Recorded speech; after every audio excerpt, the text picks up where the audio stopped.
One of the best feelings in the world for any woman is being a mother, to have someone love you for who you are, for just being you, and expect nothing in return. You're the heroine of their story. You become everything they ever dreamed, and you'd give anything to see a smile on their face. I'm proud to say that I'm a mother to 50 kids. I know, that's a lot, but let me tell you the story. I'm Susan, 20 years old. I come from a very rich family. My dad's Stefan Heiss, a very famous businessman. Yes, the owner of Heiss Cars Industry. My mom's Elena. She comes from a very rich family in Sweden. She married my dad and they built their life from scratch. I loved kids, ever since I was a kid. Sometimes I feel like they're walking cotton candy. Their laughs, their mischief. All the kids in our family loved me, and I loved them. Even my aunt said that I'd make a great mother someday. So did Henry. Henry was my childhood friend. We grew up together. We had the same interests, same hobbies. We even thought alike. We got married and started our life together. We were young, but our dreams were big.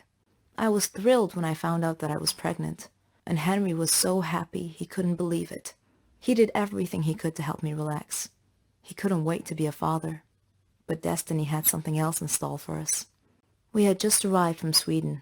Henry had a problem at work. He was talking on the phone while driving at high speed on a dangerous road. I tried to tell him to watch the road, but it was too late. A truck came out of nowhere and pushed our car off the side. We fell into the lake, and we were unconscious. When I woke up, I found my mother and Henry's mother both looking at me, trying their best not to cry, and I soon found out why. In order to save my life, they put me through an operation. Not only have I lost my child, but I won't be able to have one ever again. Henry was also bruised, but my wounds ran way deeper. That was it, and I could never forgive him. If it weren't for him, none of this would have happened, I thought. None of it. I got a divorce later, after Henry tried over and over and over to fix the situation, to apologize, to ask for a second chance, but all I saw were empty words. There was no second chance. I tried to keep myself busy, find a way to invest my money and time, trying to get my mind off the accident. I decided to open up a toy store. I wanted to bring joy to all the children. One day, as I was standing in my store, I glimpsed a small boy standing out front, looking at a toy. The boy was alone, about 8 years old, but that wasn't all. His clothes were patched up and looked more like rags.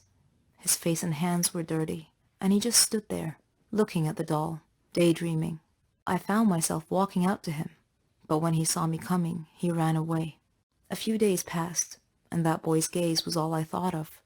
Then, one day, I found him outside the store again, looking at a different toy. I moved towards him slowly this time, till I was right beside him. Then I said, "Do you like it?" The boy freaked out and tried to run again, but I caught his arm this time and said, "Don't be afraid. I'm Susan." The boy looked at me, terrified, and I smiled. He started to relax. He told me his name was Billy, and that he was 7, and that he lives nearby.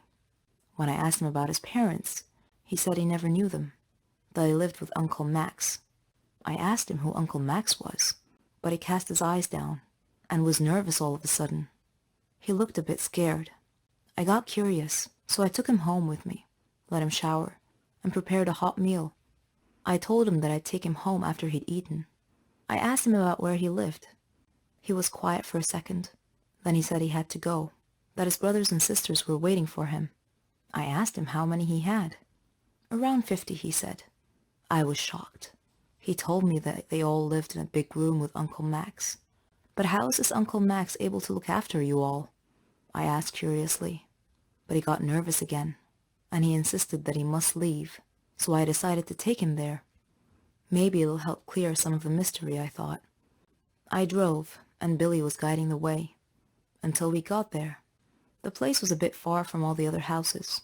It looked more like a dump, with some sort of shack built on it. A man was standing in front of the door, holding a kid by the arm and beating him senseless. The boy was younger than Billy, and Billy was shaking next to me, mumbling to himself, "He's gonna hit me too. I'm so late." Then he turned to me and said, "Bye, Susan. You have to leave now, quickly." And then he ran towards the shack. I backed up the car and stood nearby to see what happens. The man hit him hard across the face, and I heard him say, "Where's the money you stole today, boy?" Billy turned out his empty pockets, and the man dragged him inside by the collar. I wanted to help, so I decided to call Henry, who was more than happy to answer my call. I told him what had happened, and he came to me. We approached the shack together slowly and looked through the window. A lot of children, ages from 3 to 7. The place was a real dump. The man was sitting at a table. It had food and drink. Billy was dragging a heavy sack on the floor, and another kid was carrying a cup to bring to the man, who snatched it out of the boy's hand.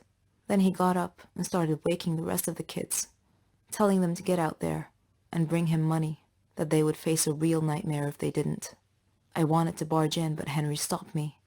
He called the police instead. The police came quickly, and they caught the man.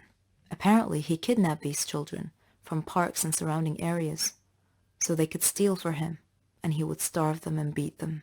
The police didn't know what to do with all the children, and I felt like this was my second chance. I told the police that I would build a home big enough, and I would take them all in, to give them the care and love that they deserve. And that is how I became a mother to 50 kids. Could you live with yourself if you found out your whole life turned out to be a lie? That you are not who you thought you were? My story may strike you as a silly Hollywood drama, but every word of it is true, I swear. My name is Tasha, and I'm 19 years old. I'm in the 12th grade, and I live with my family in a posh mansion. I was an only child, so my parents spoiled me by giving me everything I could ask for. Love, protection, the finest education, material things. My father always worried for my safety. He was so protective that it annoyed me, though I loved him for it. I lived the life that every teenager could only dream about. I had a car, money, and the ability to travel the world if I so desired. The only strain on my existence, as it were, was when I discovered a secret about my life, which is what this story is about. It was the first day of a new school year. The school day was over, and I was walking home with my friends when I noticed a woman standing across the street. She was watching me closely, as if she knew me. Perhaps I resembled one of her friends or relatives. This situation repeated itself on many occasions. Her stalking of me made me feel uneasy, even though she didn't look threatening in the least. So one day, I decided to exit out of the back side of the school instead of the front side. Then I peeked around the corner of the school building to observe her. She was scanning the exiting students carefully, one by one. She looked annoyed that she couldn't find me. Then I sneaked around behind her and tapped her on the shoulder. When she turned around and saw me, her face lit up with joy. I told her that I had seen her watching me every day and asked her why she was doing so.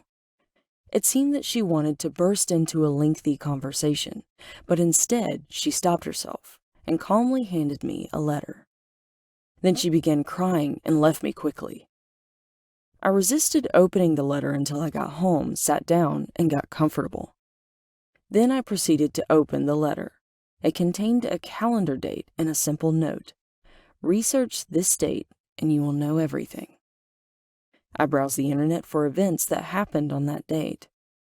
There were many hits. One hit was a news article about a woman who had killed her husband. Her husband had been constantly abusing her and her baby girl, so the woman had sold her daughter to a rich man to protect her life. When her husband discovered what she had done, he began beating her severely, and in self-defense, she killed him. I was shocked to read that the rich man she had sold the baby to was none other than my dad. I felt like I was in an Asian Indian movie. I'm in a quandary as to what I should do. Do you have any suggestions? Any advice? Please. Why am I covering my face, you ask? Why would I wear a hoodie and cover my face with a veil? Your brain is probably going to go for the obvious. Illness, health issue, ugliness, or maybe an old wrinkled face. But that's not exactly true. Let me take off my hoodie and remove my veil. There, see? I'm actually not that bad. Well, except for those large, smooth, white spots on my face. I have a skin condition called vitiligo. I'm Bella. My name is supposed to mean beautiful. I'm 17 years old, yet people view me as a monster because of my appearance. People shy away from me. They think they can catch whatever it is I have. They fear me, but they have no need to, really. Vitiligo is harmless, nothing more than a skin pigmentation defect. It is not contagious, and it won't rub off you.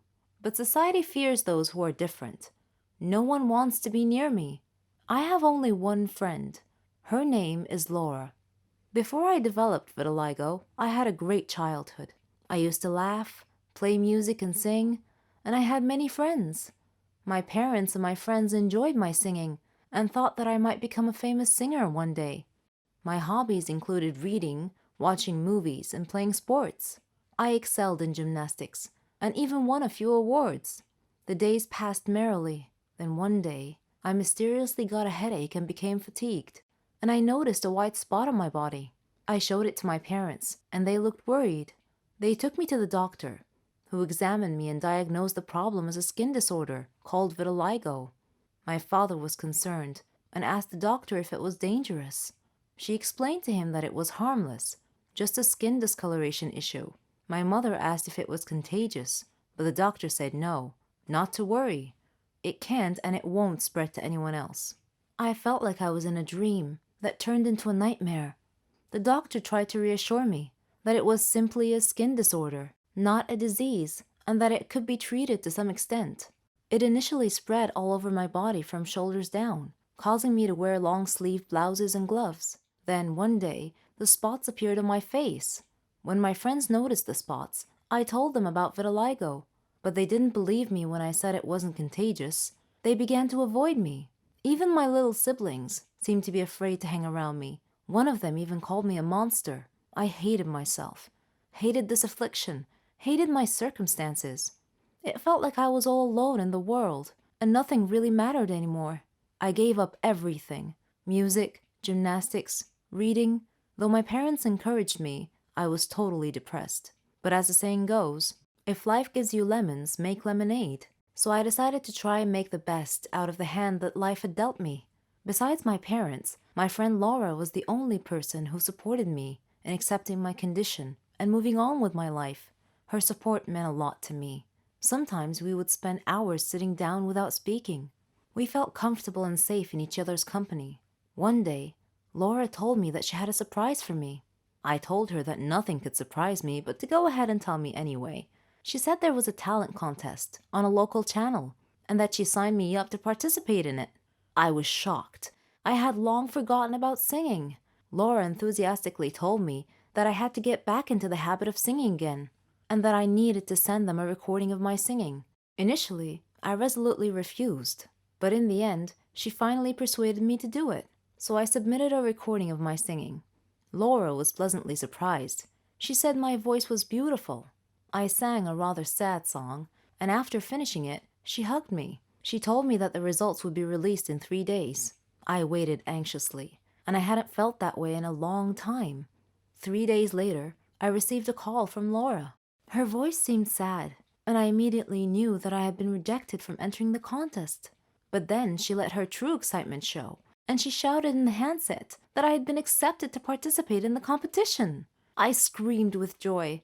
My parents heard the commotion and asked me what had happened. When I told them, they were ecstatic. I wanted to change people's minds about vitiligo, so I came up with a plan. The day of the contest arrived. The program would be live. My parents, Laura, and I went to the studio to await my turn. There were a lot of participants, all of whom seemed to have beautiful voices that were much more melodious than mine. Oh, I forgot to tell you that I was wearing my usual hoodie, gloves, and face veil again.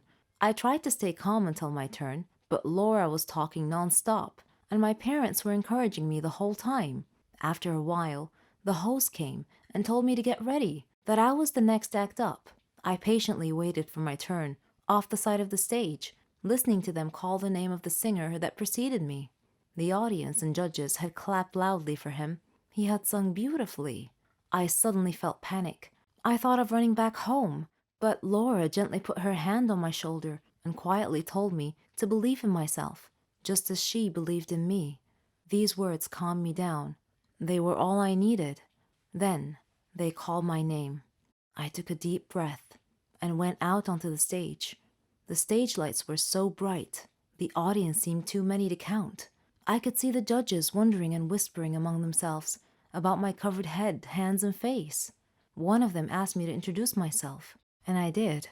Another one was overcome by curiosity and asked me why my hands and face were covered, and I replied saying that I had a personal reason for doing so. Then they told me to begin. My heart was racing. It felt like it would burst out of my chest. I froze. I couldn't move my mouth. I looked at Laura and my parents. I heard a member of the audience snidely remarking that I was going to sing silently. Another one remarked, somewhat loudly, that he thought my voice was horrible and that I should get off stage. Several members of the audience began to laugh, but my resolution was firm. I had decided to give it my best shot. I closed my eyes and opened my mouth and began to sing. I sang with all my heart. As I was singing, I was thinking of my past suffering, of the friends who had abandoned me, of all the embarrassing moments. I began to cry. When I finished, I was snapped out of my mental reverie by the sound of loud clapping. I opened my eyes and I was awed to see the audience stand on their feet just to clap for me. The judges were smiling broadly and clapping as well. After a short time, one judge motioned the audience to quiet down. "Your voice touched our hearts," they said, "and we enjoyed every word you sang." I motioned to him that I would like to say something, and he nodded and sat down. I launched into my planned speech. When I first walked out onto the stage, you asked me why I was covering my hands and face. Now that everyone has heard me sing and honored me so kindly with applause, I would like to answer the judge's question. Your accepting and honoring me as a singer has encouraged me to do so. I pulled back my hoodie and removed my gloves and veil. I spoke softly into the mic. My name is Bella, and you can see from my hands and my face that I have a skin condition called vitiligo. Because of my appearance, I have been called a monster. My friends abandoned me because I no longer looked normal to them. People blame me for my illness. This made me hate my life. This skin condition wasn't my choice. My parents and my only friend Laura encouraged me to participate in this competition, though I didn't want to. I was terrified to have to show my face in public, but I chose to come here today and reveal my face to draw attention to the plight of people like me, people who suffer from vitiligo, to show everyone here that I am not a monster, that I am not ill, that I have feelings just like you do. So please, do not be afraid of people like me with the skin disorder. That's all I wanted to say. Thank you. Then I heard one member of the audience slowly begin to clap, then two, then three, and suddenly the whole hall burst into applause. I looked off stage. My parents and Laura were all crying. The audience began chanting my name. One of the judges came over to me and hugged me and said that from now on, people would call me an angel instead. I must have been crying because my face was all wet. I was finally proud of myself. I had accepted the challenge and won the day. I was most definitely not a monster anymore. One of the best feelings in the world for any woman is being a mother. To have someone love you for who you are, for just being you, and expect nothing in return. You're the heroine of their story. You become everything they ever dreamed, and you'd give anything to see a smile on their face. I'm proud to say that I'm a mother to 50 kids. I know that's a lot, but let me tell you the story. I'm Susan, 20 years old. I come from a very rich family. My dad's Stefan Heiss, a very famous businessman. Yes, the owner of Heiss Cars Industry. My mom's Elena. She comes from a very rich family in Sweden. She married my dad and they built their life from scratch. I loved kids, ever since I was a kid. Sometimes I feel like they're walking cotton candy. Their laughs, their mischief. All the kids in our family loved me, and I loved them. Even my aunt said that I'd make a great mother someday. So did Henry.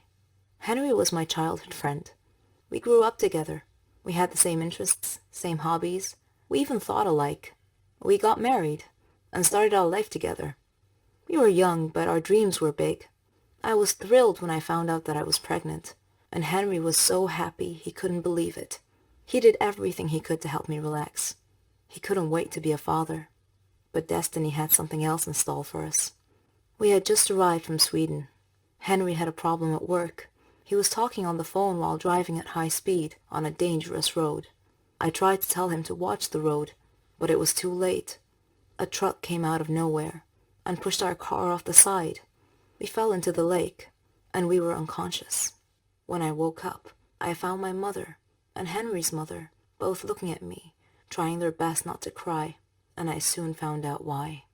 In order to save my life, they put me through an operation. Not only have I lost my child, but I won't be able to have one ever again. Henry was also bruised, but my wounds ran way deeper. That was it, and I could never forgive him. If it weren't for him, none of this would have happened, I thought. None of it. I got a divorce later, after Henry tried over and over and over to fix the situation, to apologize, to ask for a second chance, but all I saw were empty words. There was no second chance.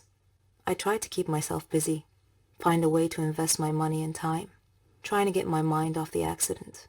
I decided to open up a toy store. I wanted to bring joy to all the children. One day, as I was standing in my store, I glimpsed a small boy standing out front, looking at a toy. The boy was alone, about 8 years old, but that wasn't all. His clothes were patched up and looked more like rags.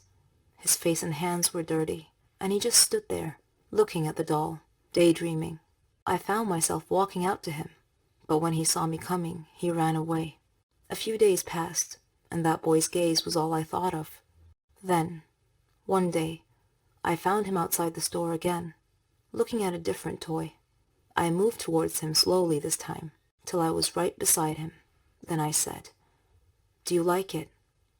The boy freaked out and tried to run again, but I caught his arm this time and said, "Don't be afraid. I'm Susan." The boy looked at me, terrified, and I smiled. He started to relax. He told me his name was Billy, and that he was 7, and that he lives nearby. When I asked him about his parents, he said he never knew them, that he lived with Uncle Max. I asked him who Uncle Max was, but he cast his eyes down and was nervous all of a sudden. He looked a bit scared. I got curious, so I took him home with me, let him shower, and prepared a hot meal. I told him that I'd take him home after he'd eaten. I asked him about where he lived. He was quiet for a second. Then he said he had to go, that his brothers and sisters were waiting for him. I asked him how many he had. "Around 50, he said. I was shocked. He told me that they all lived in a big room with Uncle Max. "But how is this Uncle Max able to look after you all?"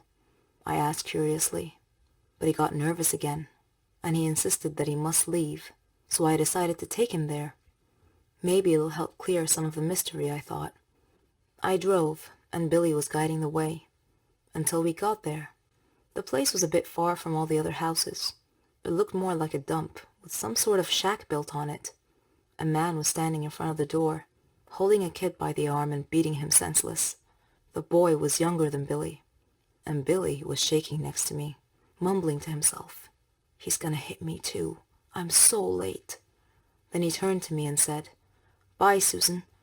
You have to leave now, quickly." And then he ran towards the shack. I backed up the car and stood nearby to see what happens. The man hit him hard across the face, and I heard him say, "Where's the money you stole today, boy?" Billy turned out his empty pockets, and the man dragged him inside by the collar. I wanted to help, so I decided to call Henry, who was more than happy to answer my call. I told him what had happened, and he came to me. We approached the shack together slowly and looked through the window. A lot of children, ages from 3 to 7. The place was a real dump. The man was sitting at a table. It had food and drink. Billy was dragging a heavy sack on the floor, and another kid was carrying a cup to bring to the man, who snatched it out of the boy's hand. Then he got up and started waking the rest of the kids, telling them to get out there and bring him money, that they would face a real nightmare if they didn't. I wanted to barge in, but Henry stopped me. He called the police instead. The police came quickly, and they caught the man.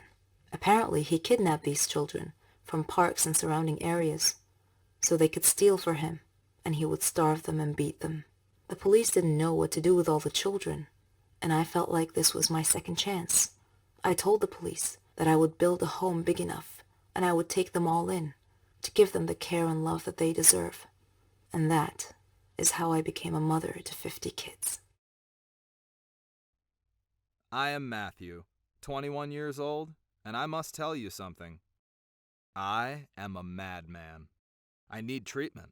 But what kind of treatment is there for my kind of madness? You see before you a man with torn clothes who speaks to himself all the time. I used to be a doctor, but I left medicine to pursue aromatology. In case you were wondering, aromatology is the study of fragrances, such as scents of flowers and how they affect people. Let me tell you my story. My parents were very proud of me because I was intelligent, well-known, and well-respected at my university. I earned high marks in all my courses. Dad wanted me to join the College of Medicine because he had always dreamed of my becoming a doctor, and I felt that I couldn't deny him that. My parents did their best to make me happy and to help me achieve Dad's dream. But to be honest with you, medicine, engineering, the arts, none of these interested me at all. They weren't my dream. I loved flowers and their fragrances, like rose and honeysuckle. I would extract fragrances from them and give them as gifts to my friends and family. They all really enjoyed these aromatic gifts. My dilemma was that I had to find a way to tell Dad that I would rather study botany, plants, and aromatology, fragrances, over medicine any day. I knew he would think that I was crazy to give up the lofty study of medicine to work with flowers, but what can I say? I have loved flowers and fragrances ever since I was a youngster. I have always been fascinated by exotic flowers and scents. Learning how to make fragrances from flowers required me to meet with a lot of people who worked in this field. One day, I had to face the moment I had been dreading because my parents had arranged a large social gathering to celebrate my success at the university and my joining the College of Medicine. Dad asked me to tell everyone about my ambitions as a doctor. I suddenly knew that the moment had come when I needed to make my startling announcement to my parents. I told the audience I had decided that being a doctor was not for me and that I was going to change my field of study.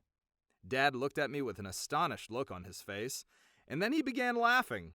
He thought I was joking. Then I turned to him and said, "Dad, I'm not joking. I'm serious. I want to study flowers and fragrances, similar to the types of gifts I've given you before." The audience suddenly got very quiet. They could sense that this was an epiphany for my parents.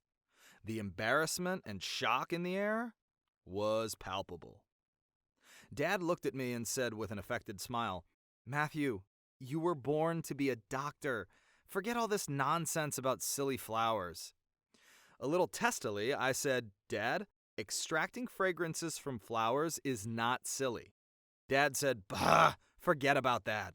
The party spirit was somewhat subdued after this testy exchange. Regardless, in deference to Dad, I began studying medicine, but most of my energy and attention was directed towards flowers and their fragrances. Sometimes I would spend time with my medical friends, and sometimes with my aromatology friends that I had met earlier. I spent my first year in medical college earning high marks as usual, but I had no passion for it. It neither excited nor interested me. There came a day when I had had my fill of medical studies and just couldn't take it anymore. So I decided to leave the College of Medicine to pursue my true passion, flowers and fragrances. When I told Dad of my decision, he was very upset, cursing at me and accusing me of being mad, insane, crazy. I repeated that I had zero interest in medicine and stated that the true madness was sticking with a field that I really didn't like at all. I moved away from home and stayed with a friend for a while before finally renting and moving into a small apartment. I faced a lot of obstacles in the beginning, but I didn't give up. I set up an arboretum by planting some flowers and nurturing them. I was working on a rare kind of fragrance extracted from a variety of flowers. I had to travel to obtain these specimens. My product fragrances weren't successful at first, but I persisted. Initially, I offered my fragrance products to various factories, but all refused my offer. So I continued in my studies. I worked in many different places. In the evenings, I would spend all my free time doing my experiments. Over time, I grew more proficient in producing unique fragrances. Then one day, I received a phone call from a famous factory. The factory owner told me that he might be interested in working with me, so I sent him some samples of my work, and they delighted him. And I was delighted that he was delighted. Thus began the lucrative stage of my new endeavor. I started earning a decent income and achieved a modicum of success in the end. After a while, I called Dad and asked him to forgive me, and he did, finally realizing that my passions were not necessarily his passions, and that I must pursue what I enjoyed the most. I have my own factory now. I achieved my dream in the end. My advice to you, the readers, is never to give up when pursuing your dreams. With persistence, you will be successful one day. So what do you think? Was I a madman to give up medicine for aromacology? Was I a madman to give up medicine for aromacology? I confess that I love money and fame. People envy me for it, or they did. I've been a prima donna since the day I was born. All girls dreamt of being me. My father helped my brother and I achieve all our dreams. But there was one fly in the ointment, and this is my story. My name is Amelia. I'm 17 years old. My father's a businessman. My mother came from a rich family, so we were quite wealthy, rolling in dough, one might say. My brother Arthur was handsome, older than me. He went to flight school. We lived a good life without a care in the world. We had everything: cell phones, clothes, cars, servants, opportunities to travel the globe. We wanted for nothing. The most important thing was our happiness. And so my story starts at the villa where I lived with my family. My father employed many servants to attend to our every need. Martha was our head servant. She was in her 40s, funny, smart. Arthur and I loved her. Oddly, we didn't view her as a servant because she took such good care of us. Mother didn't seem to like her for some reason and was always mistreating her. Father, however, adored Martha. Once I left my iPod in the garden, and I was going to get it. On my way to the garden, I passed by Father's office, so I decided to go and talk to him. He was at his desk, and Martha was standing next to him, crying. I figured it was because Mother had mistreated her again. Father saw me standing there, and he asked me why I was still awake, and I told him about my iPod. I didn't think much of it at the time. As time passed, Mother and Martha's disputes became more frequent every day. Father wasn't home a lot, but whenever he came home, he would always ask about Martha first. One time, when this happened, I noticed that Mother glared at Father. I couldn't understand why. Father was often away traveling for long periods of time. One of those times, I noticed that Martha was always tired because Mother was making her work very hard. Mother never let her relax. One day, after midnight, I went to Martha's room to check on her, and I was shocked to see that she looked different than I remembered. I asked if she was pregnant, and she said that she was, but that I shouldn't tell anyone, otherwise she'd get fired. I didn't understand why my parents would fire her for being pregnant. A few days later, we received some really horrible news. Father's plane had crashed, and there were no survivors. We were stunned. All of us were crying, but Martha was crying especially hard. Suddenly, Martha fainted, and we took her to the hospital. Our life had changed overnight. After the funeral, Father's lawyer called us about Father's will. He came to our home and met my mother, Arthur, me, and Martha, and 2 other servants. The lawyer began reading the will. He started with Mother's inheritance, then mine, then Arthur's, and then Martha's. He looked at Martha, cleared his throat, and said in a quiet voice, "Martha, the deceased has left you 10 million to raise your child." The lawyer read the last line of Father's will, which said, "Martha's child is mine." We all gasped, but Mother suddenly lost it. Enraged, she attacked Martha as the lawyer pulled Mother away from her. Arthur was holding his head in his hands, and I was shocked. I said to Martha, "How dare you? How dare you do this to us? This is our money. You don't deserve any of it." Then I spoke to the lawyer. "Please tell me this isn't true." He replied helplessly, "Unfortunately, it is." Arthur was glaring at Martha, and he said coldly, "Martha, you are going to die." Martha looked very frightened upon hearing this. That night, the other servants helped Martha sneak out of the house. Arthur came to my room that same night and told me that we had to kill Martha. He said he knew where she was and that her 10 million belonged to us. At first, I was hesitant to get involved. I mean, that was murder, but in the end, I reluctantly agreed to help him.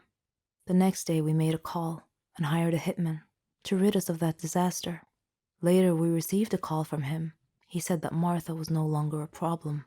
We smirked in victory. A few days later, the lawyer came by again. Before he could tell us why he came, we beheld a miracle. Our recently said-to-be deceased father was walking behind him with a servant holding a child. Arthur and I stared at him in disbelief and shock. Then we looked at each other. Arthur's face had gone pale white as all the blood drained from his face. Father was livid and said to us in an accusing manner, "The moment you thought I was dead and that I left an inheritance for Martha, you immediately arranged to have her killed. I suspected you'd try something like this. It was pure luck that I got back when I did. I missed my flight that day, otherwise I would have been dead now. So fortunately I came back early enough for Martha to call me and tell me about your death threat. When I arrived at Martha's place, she was already dead, but I called 911, and they were able to save the child. Then I immediately called my lawyer to revise my will, to leave half of my inheritance to this child. I felt like I was in an endless nightmare. The police arrived and told us that the hired killer had been arrested and had confessed and told the police that Arthur and I were the ones who hired him to kill Martha. As the policeman was handcuffing us to take us away, I thought about the irony, how Martha was dead, how her newborn baby had survived and was now the richest child in the country, how Arthur and I were going to jail, and how one small fly in the ointment had caused our ultimate fall from grace. In legends and horror stories, ghosts are typically spirits of the dead, those who suffered greatly in their lives, that when their time comes, they choose to linger in this world, to sow hatred and chaos among the living. Do you believe this, that there are vengeful spirits living among us, right here, right now? I do, and my story will tell you why. I'm Martha. I'm 19 years old, and I have a twin sister, Caroline. She wasn't just my sister, but we were best friends and subsequent partners in crime. We suffered a miserable life because we lived in poverty. Our parents were very poor, despite belonging to a rich family. Grandpa, on my dad's side of the family, worked in the petroleum industry, where he made lots of investments and projects. And fortunately, he had a lot of enemies too, many of whom were from Mom's side of the family. Dad was the middle son, but he assumed responsibility for Grandpa's work because he was very competent and capable. Similarly, Mom became responsible for her father's work. She did her best to avoid conflict between her side of the family and Dad's side, so that they could work together peacefully. It was at this point, I believe, that vengeful spirits must have come into play. My parents had loved each other since their childhood, but they didn't tell their families about it. In the past, both my grandpas were once friends and partners. They worked together within the same company, but they later became enemies and split the company into two. Both families hated each other that day forth. All of them, except for my parents. Mom's uncles took over her company and fired her. Dad couldn't bear to see Mom in this situation, so he told his dad that he was going to marry her. So his father made him choose between my mother and the company with all the power and wealth that came with it. To Grandpa's chagrin, Dad chose Mom over everything else. And so, they got married and lived together with Grandma. They faced life's problems without any support from anyone. Grandpa felt betrayed by Dad and disowned him. Then, Carolyn and I were born. Dad did his best to make us happy and give us everything we needed. Grandma told us about our family's history and how both our parents had been cut off from their families out of sheer greed and betrayal. It felt a bit unfair, but this was our life now. Then, one day, we heard Dad speaking on the phone, with Mom standing beside him, and they were both acting very nervous. He told her to take care of us, and then he left the house and never came back. Mom never told us where he went or why he left. Sometime after that, Grandma passed away. Our situation was getting worse. We thought we had to do something to help Mom. Maybe we were being influenced by those vengeful spirits I mentioned. But either way, Carolyn and I made our decision to go over to the dark side. We decided to steal, rob, defraud. We were smart enough. Together, we could definitely pull it off. We began with our neighbor, very wealthy, but very cheap. We figured she must be keeping her money somewhere in the house, since she didn't believe in leaving a dime in the bank's care and was completely convinced that they would steal her money. Lucky for us, I guess. And we were right. We infiltrated her house when she was away and found a load of money stashed away under a loose tile on the floor. Took some time to find, but we got it. When we got home, the house was completely deserted. Mom wasn't there. Her clothes were all gone from the wardrobe. We were on our own now. We began exploiting jewelry shop owners. We would pretend to be a wealthy customer and tell the owner that we wanted to take the jewelry home to show our mom and get her opinion. We would drug hotel owners and put all the money in their safe into a bag, then scream and call for help, saying that the owner had just collapsed, creating a diversion and disappearing in the crowd. We were getting quite good at it. Our wealth slowly grew day by day. Mom called, every now and then, to check that we were fine on our own. Of course, she knew nothing about our work, or what we were doing to survive. Our ultimate goal was to earn a lot of money and run away to another country to start a new life. One evening, I was with my friends, and I met a guy named Craig. He was rich, but somehow seemed different than all the people we robbed. Later I found out, to my surprise, that he was our cousin, the grandson of the man that had taken everything away from my mother and fired her. Unsure of what to do, I told Carolyn what I knew. She went ecstatic. She told me that this was our chance to take back everything, the company, the money that belonged to us. But for the first time, we didn't quite agree. Craig was nothing like his father. He wasn't greedy. He was kind and gentle. He often told me that money was a curse if it meant living alone away from people that we care about and cherish. I made up my mind, and I told Carolyn that I couldn't be a part of our evil scheming anymore, and I wanted out. And so I left her and went to live on my own. At this point, I had no idea what Carolyn was up to. In the meantime, Craig was negotiating a deal that would earn his company a lot of profit. He told me to come visit at the company, and then we would go out for dinner. I accepted happily. When I arrived at his company, I sensed someone behind me. Then, suddenly a hand pressed a handkerchief over my mouth, and I passed out. When I woke up, I found Craig unconscious beside me. To the side, I could see his safe was wide open. Papers were scattered everywhere, and in my hand was the key to the safe. Then the police arrived, found the safe key in my hand, and accused me of being a thief. I told them that I had been drugged unconscious, just like Craig. The police officer looked inside my bag and found a bottle of chloroform. I was shocked, to say the least. I couldn't understand what had happened. They took me downstairs and tried to wake up Craig. At about that time, a woman in a black wig came over to me and said, "Martha, you betrayed me." It was Carolyn. I couldn't believe that she framed me. Then she left. Her betrayal hurt me deeply. A part of my brain told me that I had betrayed her first, but that doesn't matter now.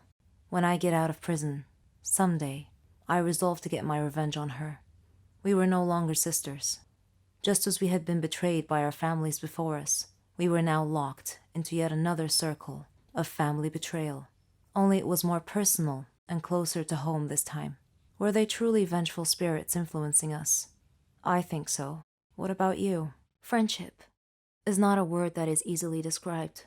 In fact, those who know the true meaning of it are scarce. It usually comes with a bond of trust that is not easily broken. The question is, can you believe in that bond till the very end, no matter what? My name is Sophie. I'm 21 years old. I used to live with my parents and my two siblings, Lena and Brian. Dad's an architect. Mom's a doctor. But she had to leave her job to take care of Brian and Lena because they were young and still needed her care and attention. And for a long time, so did I.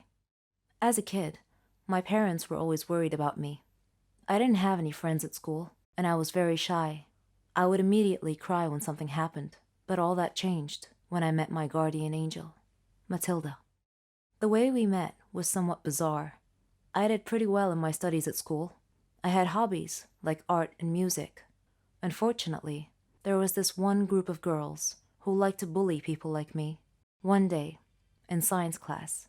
I was carrying a project I was working on when those girls stopped me and tried to take my project. Just when I was about to cry and let them steal it from me, a girl appeared and told them to leave me alone, or else they would have to deal with her. When they saw her, they looked frightened and left in a hurry. I didn't know the girl, but when I turned to look at her, I saw that she was a tall brunette with a beautiful smile. She took my project and held it for me because I was shaking and sobbing. Then she walked me to class and told me she would be back during break to check on me. As she was leaving, she called back to me and shouted that her name was Matilda and said that she would see me later. She did indeed come back during break.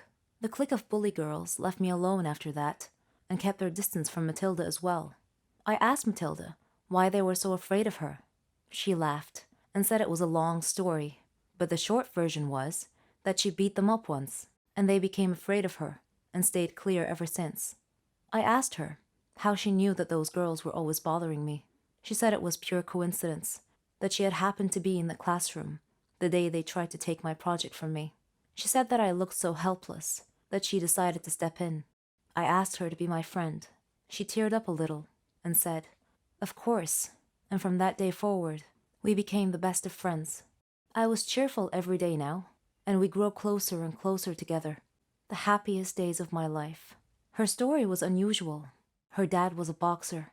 Her parents split up because her mom couldn't stand the thought of him risking his life boxing every day, so she left. Her dad did his best to look after Maddie and her two little sisters. Then, one day, he was killed by thieves who robbed him as he was coming home from work, leaving Maddie to raise her siblings alone. This heavy responsibility matured her and toughened her character. She taught me to be bold, to love adventures. I feared nothing with her there. I dealt with situations decisively, without hesitation. We were like two separate halves of a ship sailing in the dark that happened to find each other one night and came together to complete each other. This was how I met Maddie, and our friendship grew stronger year after year. Maddie and her sisters were like my own sisters. We were all one big happy family, until something happened that disturbed the fabric of our universe. I enrolled in the College of Engineering, while she enrolled in a different college. The first year of college was difficult for me, because I missed Maddie so much. But then I tried really hard and focused on my studies. In my third year, I met Matthew, a player on the college basketball team. During that time, I was working for the college newspaper, and I was assigned to interview him. He was smart, handsome, and had an inspiring story. His parents died when he was young, leaving him responsible for his younger brother, so he decided to work and earn money while pursuing his dream of being a basketball player. By the time we met, he had a chance to play in the NBA. We had a connection, and he proposed to me. I wanted to tell Maddie so badly, to share this wonderful news with her, but I couldn't. Maddie had completely disappeared that year, and I hadn't seen her at all. I didn't know where she was or how to reach her. Then, one day, I got a call from her. Her voice sounded distressed, maybe because her responsibilities were such a burden on her. Either way, I was glad she called. She seemed sad, and I asked her what I could do to help. I told her that I wanted to see her, so we could catch up. She agreed, and told me that we needed to get together soon. When we finally met, I saw that she had lost a lot of weight. I asked her why, and she replied that she was working while going to college. She wasn't looking after herself at all, but her eyes told another story. I told her about Matthew, and that we were getting married soon. She smiled, but her joy seemed affected somehow. I didn't know how to describe it. Perhaps it was the disconnected look in her eyes. I wanted to introduce her to Matthew, but apparently they had already met. They spoke politely to each other, but there seemed to be something between them that made us all feel uncomfortable. I didn't know what it was. A while later, Matthew was always nervous about something. He always seemed to be busy with training or games. But was that all there was? At the same time, Maddie had started acting weird as well.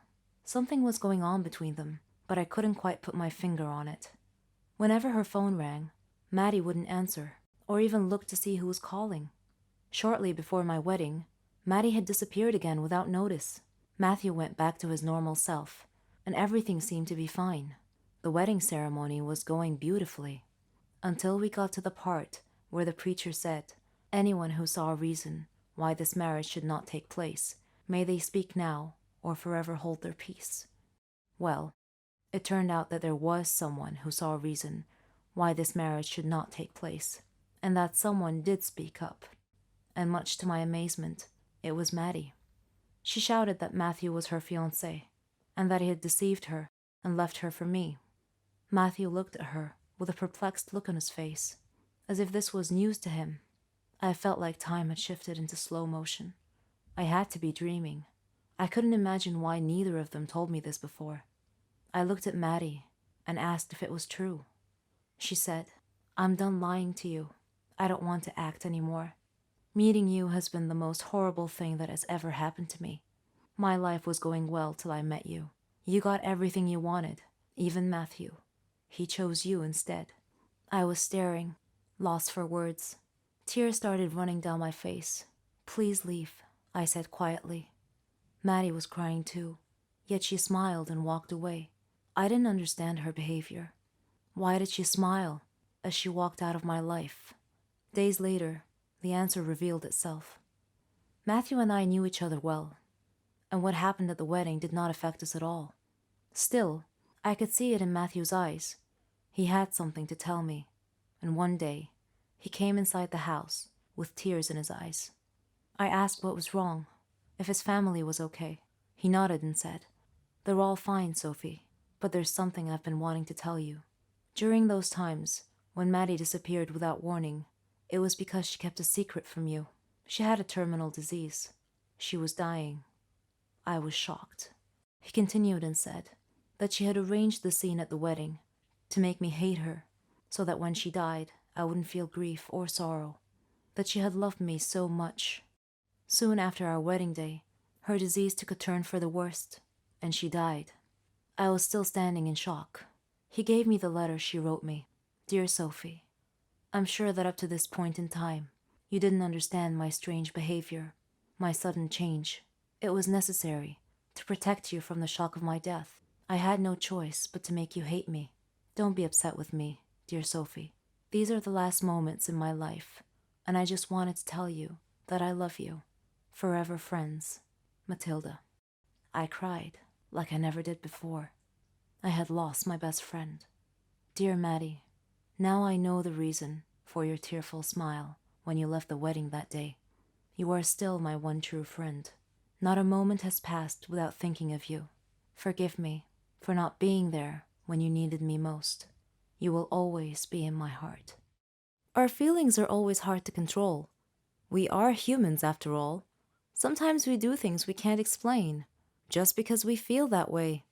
I had a student named Daniel, a sweet and innocent child. I was prepared to do anything for him, but don't judge me just yet. First, let me tell you my story. My name is Jolene. I'm a 21-year-old math teacher at a primary school. I live with my sister and my mother. My house was next to the school where I work. I love teaching, and I like teaching the students in creative ways. They loved me, and I loved them. Daniel was a special student, though. Our story began at the start of the new year. It was the first day of school. I missed all my students over the summer break. I missed them so much that I stood by the door to welcome them back. Before I started my first lesson, Mr. Smith, the student affairs officer, knocked on the class door, with Daniel hiding behind his back. Mr. Smith greeted the class and asked them to greet Daniel, but Daniel was too shy and didn't move. So I went over to him to take him by the hand, but he pulled his hand away, which embarrassed Mr. Smith. I asked him to greet his classmates, so he went and he stood in front of the class and he said, "Hello, I am Daniel." Then he went and he sat at the very back of the class. He didn't talk much with the other kids. He didn't like to interact with anyone. Daniel always looked sad, and I thought to myself, he's only 8. What could possibly have made him that way? I tried to get close to him, but he resisted all my efforts. Sometimes he looked like he was hiding some big secret, and later on, I learned what it was. One night, when I was surfing the social media, I came across a horrible news story about a jealous husband killing his wife and another man right in front of his son. The child had been none other than my new student Daniel. Reading that sad story, I started understanding why Daniel was acting that way. I decided to try brightening his life a little. Every day, I would buy a small present and put it on his desk. At first, it had no effect, but slowly he came to love that. During break time, I would sit beside him and we would share food together. I would get him involved in class activities. On his birthday, I arranged a surprise party with his class, his grandmother, and myself. He was so happy that day. After the party, he hugged me and he told me that he loved me.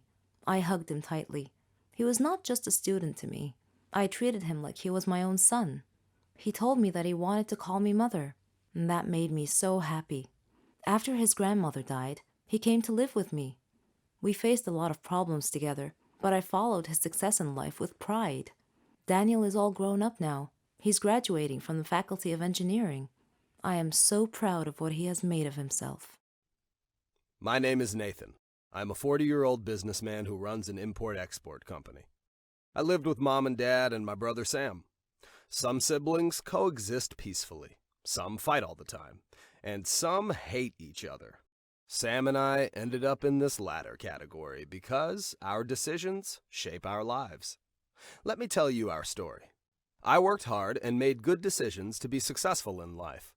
This contrasted with my lazy brother who wanted easy money without having to work for it. This was a sore point between us.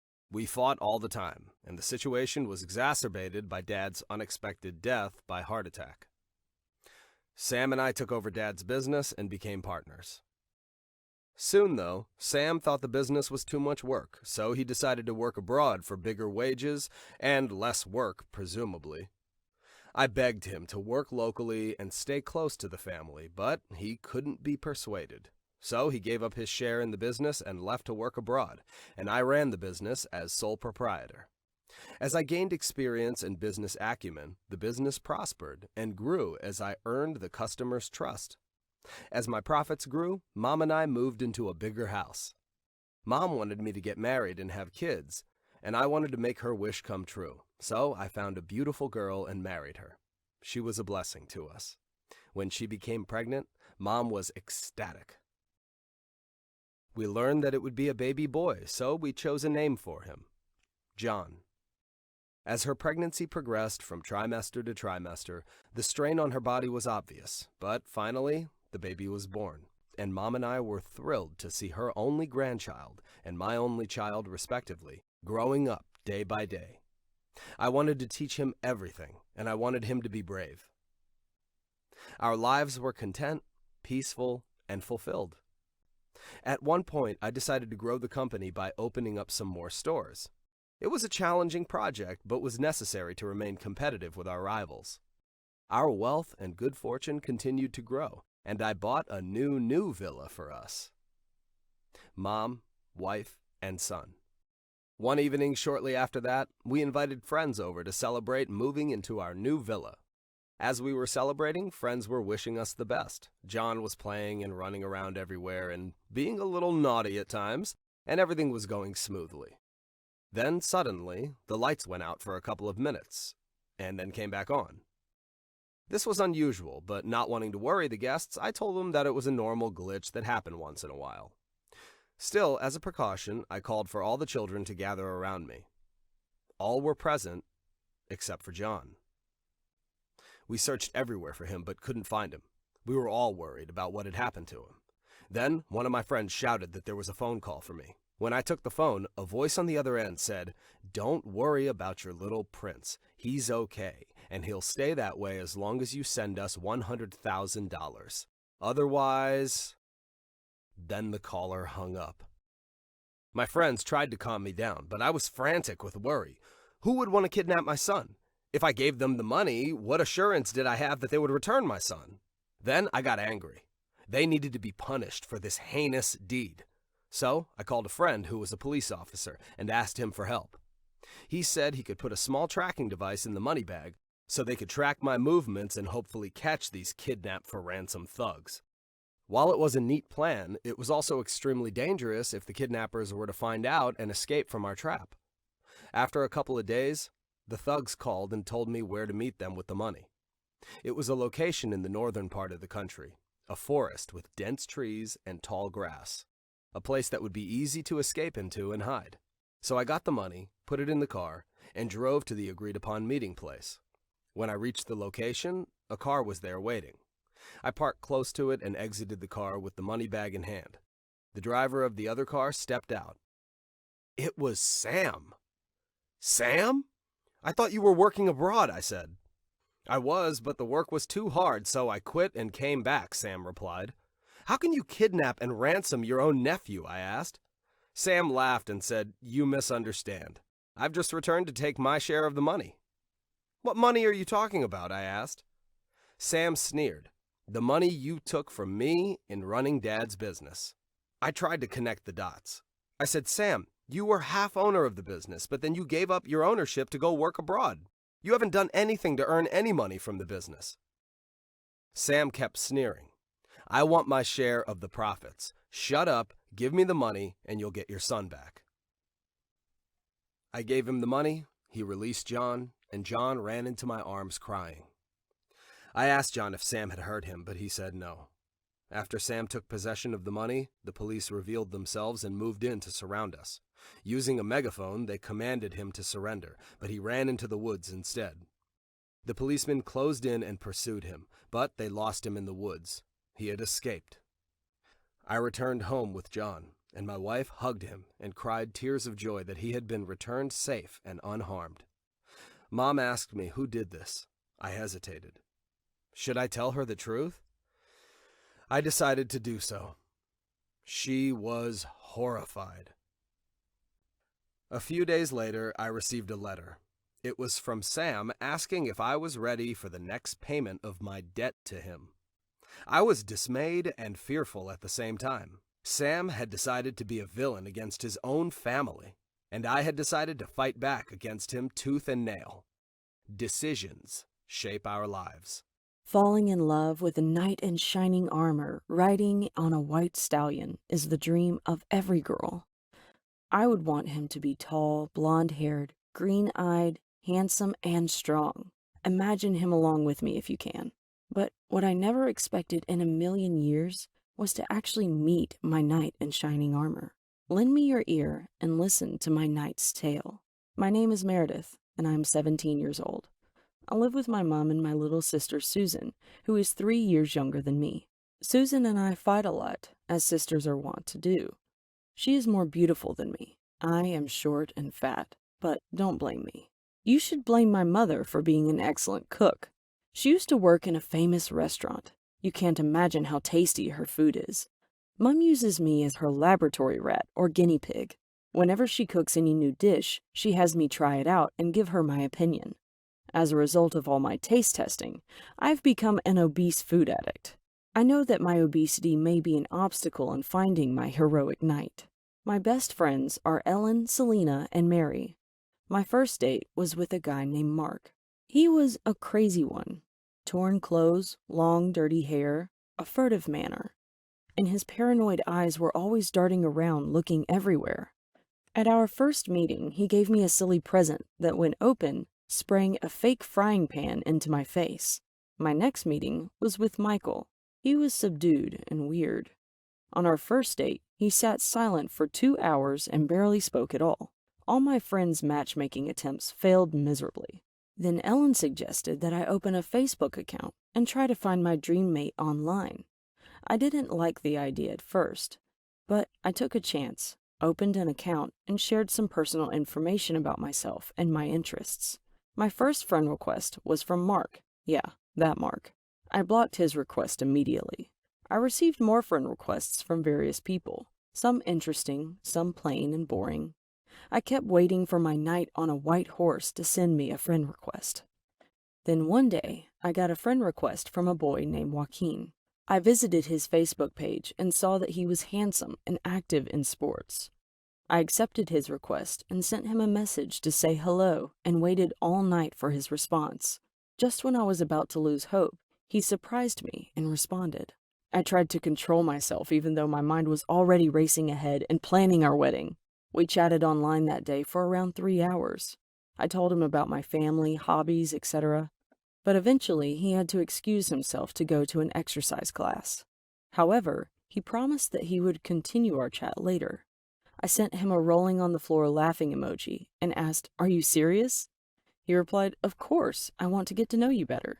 I called my friends and told them everything. They advised caution, but I didn't listen to them. In my mind, I had already fallen in love with Joaquin.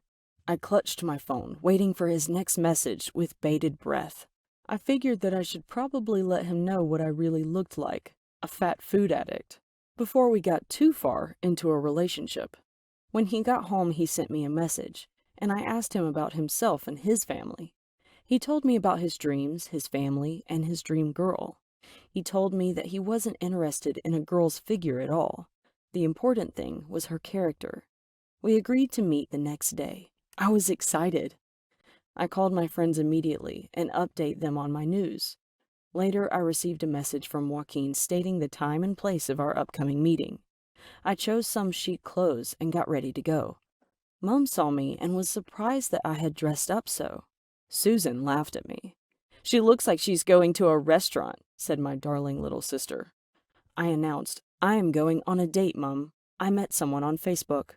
Mum said, "Okay, have a good time, and come back and tell us all about it when you return." My heart was beating in my ears as I raced to our meeting place. After I arrived, I sent Joaquin a message telling him that I was waiting for him outside. He replied that he had prepared a surprise for me and that I should come inside. So I hurried inside to see what surprise he had planned. My mind ran wild with possibilities. When I entered the place, I saw my friends holding up a banner with my name on it. Ellen said, "Don't be upset, Meredith, but your surprise is that we are Joaquin." They had played a prank on me as a birthday surprise. Oh, I was so angry. "Do you mean to tell me that Joaquin, the love of my life, was all a hoax? You are not my friends. You are devils." But then Ellen opened a box and showed me its contents. A nice, big, plump, glazed blueberry tart. I stopped my angry ranting. My mouth closed. I became silent and calmed down. My heartbeat rate slowed. They all hugged me. They said that I was a beautiful girl, and they had just wanted to make me happy for my birthday. I was stuffing the blueberry tart in my mouth when the waiter came to take our orders. I looked at him with a mouthful of food. He was so handsome. I mumbled, "What's your name?" as I was chewing my mouthful of blueberry tart. Try again, as they say. I don't believe in ghosts, evil spirits, haunted houses, metaphysics, etc. I only believe in science and facts. But sometimes things happen that shred all your beliefs. I want to introduce myself. I'm Lisa. I'm 14 years old. I live with my mom, dad, and grandmother. And they're all very proud of me. I'm the leader of the science club at school, and I've been the perfect student for the past 2 years. My hobbies are reading, watching educational videos, and learning. I like to discuss matters with rational people, not those who believe in myths, aliens, ghosts, and other such nonsense. I personally think these people have mental issues. One morning, my grandmother passed away. I was sad for a long time because I missed her so much. On the day of her funeral, the whole city must have come to say goodbye. While the priests were praying, I noticed something peculiar about one of the graves in the graveyard. After the prayer ended, I approached the grave in question to investigate. There was some weird writing on it. Then, a wispy, transparent, smoky figure appeared out of nowhere. It said to me, "Do not get closer to Donna Median's grave. Beware." I shivered slightly and asked the apparition who Donna was. And it replied, "Who was she? She was an evil witch who liked to scare people. She was burned at the stake as a witch, but before her death, she swore a curse that if anyone ever approached her grave, her ghost would haunt that person to the day they die." I did not laugh at the apparition's warning. Instead, I turned and returned home, thinking about what had happened. On a sudden defiant impulse, I decided to visit that grave that night to see for myself if the curse was real. I took my dad's flashlight and wore a raincoat. It was pitch black outside. The place was horribly unsettling at night, but I wasn't worried at all. It's not like it was real, right? I entered the gate to the sound of howling dogs and meowing cats. My blood ran cold, and a sudden chill ran through me. I turned on the flashlight and began searching for the grave. My hands were trembling so badly, I dropped the flashlight several times. Sometimes I would step on something crunchy, and I would shine the light downward, only to see that I had stepped on an insect. Sometimes I'd see a cat here and there. Then suddenly, I heard an eerie sound close by. I froze, not daring to move. Slowly, I pointed my light towards the sound and gasped as my light illuminated a dark, shadowy figure. It was about my height and dressed all in black. I spun around and fled as rapidly as my faithful feet could carry me. I dove into bed, but I didn't sleep at all that night. I even left the lights on. The next day, when I woke up, I asked my dad if graveyards had ghosts, and he wondered why I would ask such a question. I was embarrassed and laughed to hide my fear. I told him that I was just curious. That was all. Dad looked at me suspiciously, but continued. I've heard stories, he said, that some people have seen a ghost of a girl from time to time beside Donna Median's grave. I felt my heart sink, and I asked slowly, "Is she about my height and dressed in black?" He replied, "Yes, that's how I've heard the ghost described." "How in the world did you know that?" I looked down casually and answered, "Oh, I read an article about it on the internet last night." My head hurt just thinking about this ghost thing. I made up my mind to prove or disprove it once and for all. I called my friend Laura and persuaded her to come with me to the grave. The following night, we met at the stroke of midnight at the entrance to the graveyard. Laura was shaking and constantly casting glances right and left. The weather was rainy and gloomy. The ground was muddy, and cats were meowing everywhere. It would have made the perfect setting for a supernatural horror movie. While we were looking for Donna's grave, flying bats would occasionally startle Laura, causing her to scream alarmed. As we approached Donna's grave, we suddenly heard a sound behind us. We both turned around at the same time and screamed. A ghost was glaring at us. It asked angrily, "What are you doing beside my grandmother's grave?" "Wait a minute. Are you girls?" She uncovered her face, revealing that she was just a girl, and a beautiful one at that. She told us that her name was Carmen and asked me to turn off the flashlight because it hurt her eyes. I did. Then I asked, "Who are you?" She replied, "I'm the 5th grandchild of Donna Median, the poor woman in this grave who has been wrongly accused." We both whispered back, "Wrongly accused?"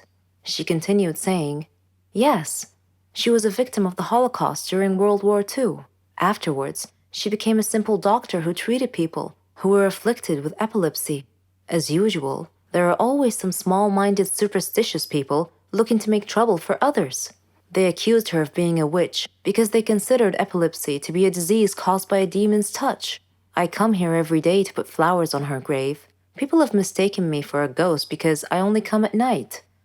I don't want people to know I'm related to someone they think to be a witch. I don't want to be shunned, scorned, or gossiped about." I tried to comfort her and calm her a little by saying, "Don't worry, Carmen. Your grandmother's spirit may be able to rest in peace if you tell people the truth now.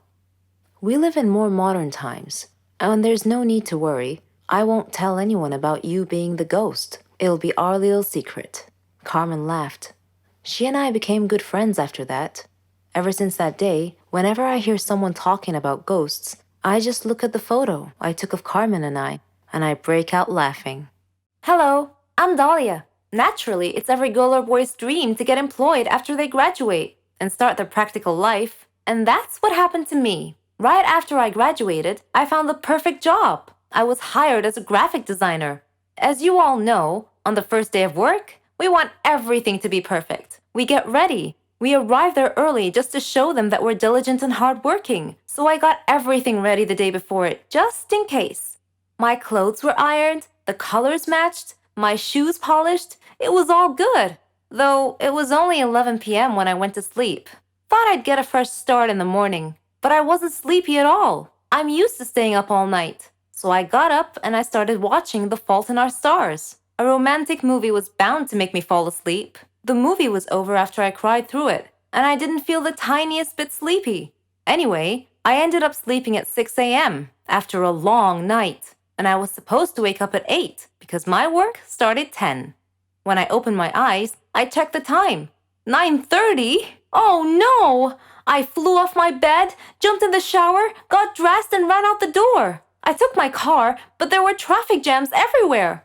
It was a half-hour drive to work, and the traffic wasn't moving. I lost all reason, yelling at people hysterically, telling them to move out of the way. Finally, they started moving. Oh, it's not over yet. What better to make things worse than a flat tire on the highway? And not a single person stopping to help. So, for the first time in my life, I'm changing my car's tire. Needless to say that the clothes I prepared for hours were all black and so messed up. But I hurried off to work anyway. I got there at noon. I wasn't really sure if I should go up. I mean, I'm 2 hours late on my first day. I stood there fretting. Is my first day going to be my last? I'm so late and I look like heck. I checked my bag and I found my makeup kit. It was worth a try. I took my bag and I ran to the door, asking where the bathroom was.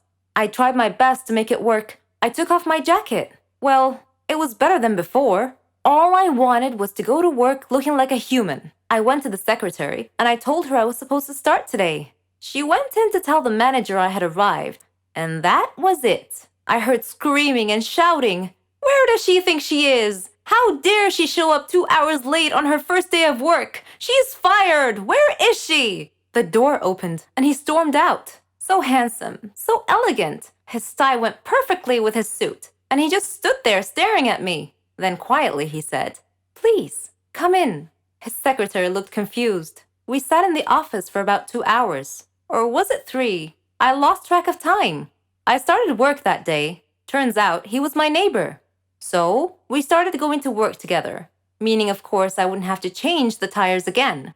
But my life started changing too, a little at a time, and my work was going great. Ian was a great boss, and I felt like it was the perfect place for me. 4 months later, Ian proposed. I can't tell you how happy I was. We got married and now we have 2 kids, a girl and a boy. We still work together, helping the company grow. My first day at work wasn't the perfect beginning, but it certainly led to the perfect ending. If there's anything I've learned, it's to do your best, even if it seems impossible. Drastic and dire situations create heroes. No one makes history unless their story is inspiring or involves great pain and suffering, overcoming many obstacles and hardships. No one achieves glory without believing in themselves and their abilities, or at least, that's what I think. Sometimes your path to making history doesn't quite go according to plan. My story is a great example. I'm Joanna. I'm 21 years old. I live with my parents and my little sister Veronica. My father was a police officer. He was very brave. He was my idol. He believed in justice and sacrificed anything to see it done. One of my life goals was to be like him. I loved to see him in his uniform. I viewed him as a hero of sorts and believed the old adage that good always triumphs over evil. Unfortunately, that rosy affirmation doesn't always hold true in real life. My father's work used to keep him terribly busy. Nevertheless, he took a few hours off on Veronica's birthday so he could be there with us. Halfway through the party, Dad's work called and told him that a thug was holding a group of nursery kids hostages, demanding a large sum of money and a means to escape the scene. Dad had to leave to deal with the situation, so he excused himself, telling us that duty calls. We were used to seeing Dad dash off suddenly at various times to deal with crimes in progress, but something felt uneasy about that particular time. Dad arrived at the scene just when his colleagues were preparing to charge into the building at significant risk to the kids. Dad volunteered to enter alone to take out the criminal before anyone got hurt. He sneaked into the building and engaged the hostage taker in a gunfight. He managed to kill the thug, but was seriously wounded. He died days later. The whole police department and the city were saddened by his loss. They held a memorial service for Dad. This senseless crime and the loss of my dad galvanized me to enroll in the police academy. Mom tried her best to dissuade me, but I refused to budge. I passed the entrance exam and worked my way through it. It was a challenging program that required diligence, persistence, and patience. The training was quite difficult at first, with very few breaks, and everyone else was intelligent and competitive. In fact, I began to doubt if I could keep up with them. But then I dreamed of Dad hugging me and telling me that I was his hero and that he would always be at my side. When I woke up the next morning, I felt somehow different, more confident, more resolved to succeed. I worked even harder, and my instructors noticed and acknowledged my extra effort. I made friends who soon gained confidence in my abilities. My grades improved considerably. Graduation day came, and I anxiously waited to see what my first assignment would be. I was ready to tackle crime, to fight for justice, for all. Unfortunately, my first assignment was as a traffic cop. I was disheartened to see my peers get more prestigious positions, even though I had higher grades than they did. Dejected, I went home and told my mom. She encouraged me and told me that everyone had a job to do and should do it to the best of their ability. Rewards would come in time. She said she appreciated the work of traffic cops, who kept city traffic flowing smoothly during accidents and other abnormal situations. Her words helped me to accept my situation.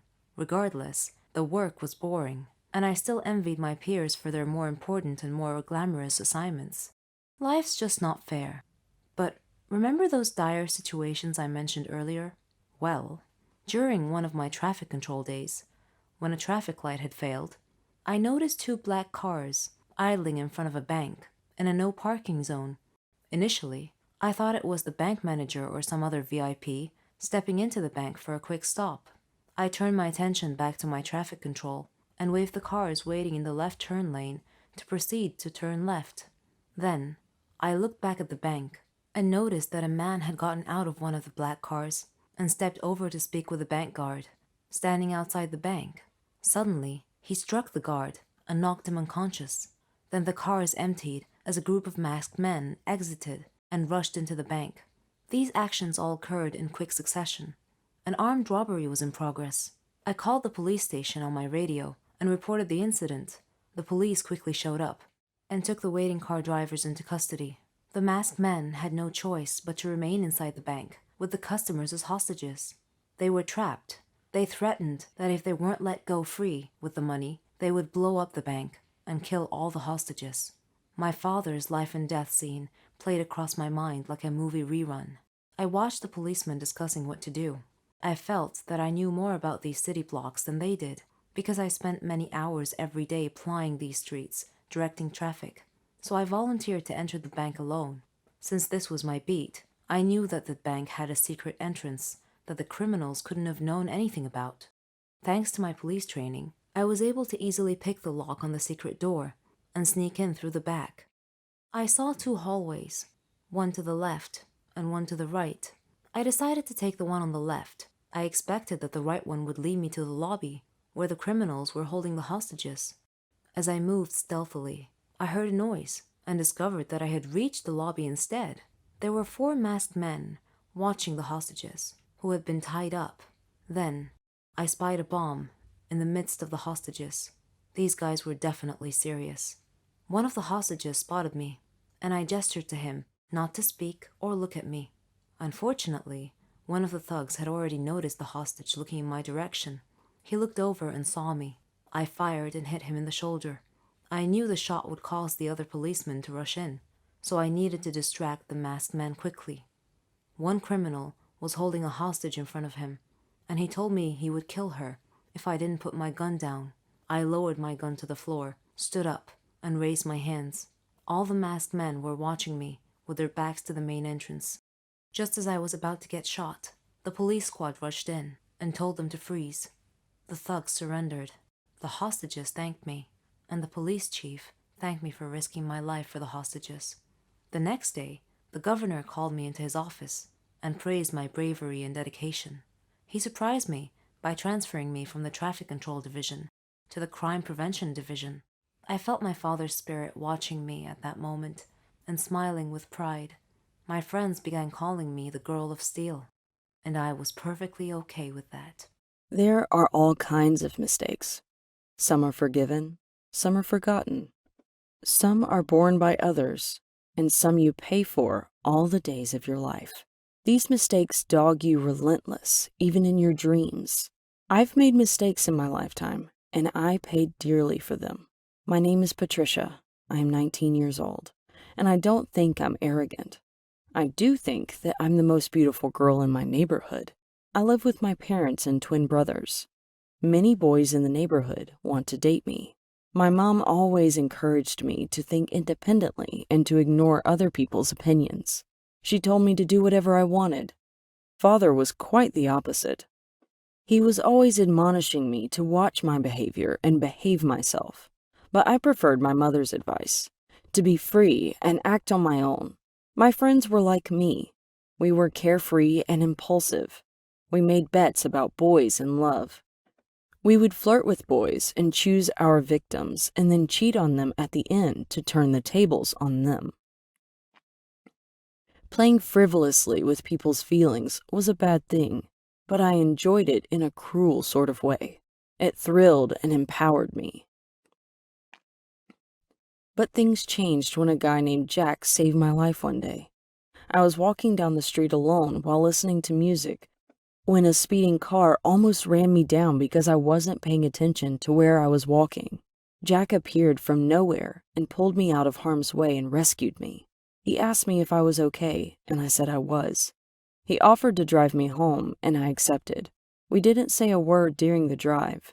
When we arrived home, I wrote my phone number on a piece of paper, along with a note telling him to call me in 2 hours.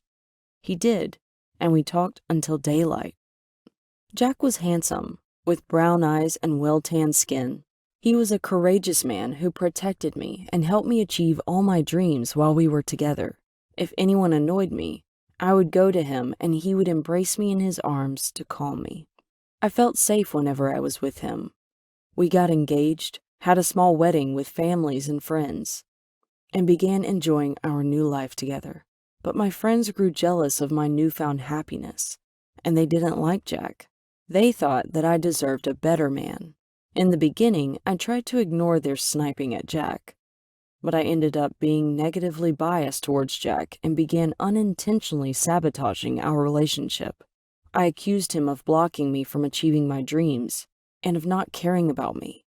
He promised me that after his graduation, he would find a job. I didn't believe him and asked to break off our engagement. He begged me not to and cried, but I had made my decision. I was torn between his love and my friend's jealousy and envy. I ended up losing him. Then I met Mark, a funny, blonde, rich guy with a nice car. Many girls wanted to marry him, but I pursued him and beat them all. I sensed that he didn't seem to care as deeply for me as Jack had, and that he didn't care about my safety as much either, but I dismissed my intuition. After all, he bought me anything I desired. So we decided to marry. Still, a little voice in my head kept whispering to me that I was making a big mistake by marrying Mark. After our marriage, we lived in a big villa with a swimming pool and lots of servants. But Mark changed after a while. He became irrational and paranoid. He began controlling everything in my life, even my lifestyle and my behavior. He raged a lot. Finally, I told him that I was fed up with his behavior, and that I didn't like being controlled by him like a dog on a leash. He sneered that he owned me because he gave me all his money to spend. I stopped making love to him, so he began raping me when the mood struck him. This made me miss Jack and his deep love for me.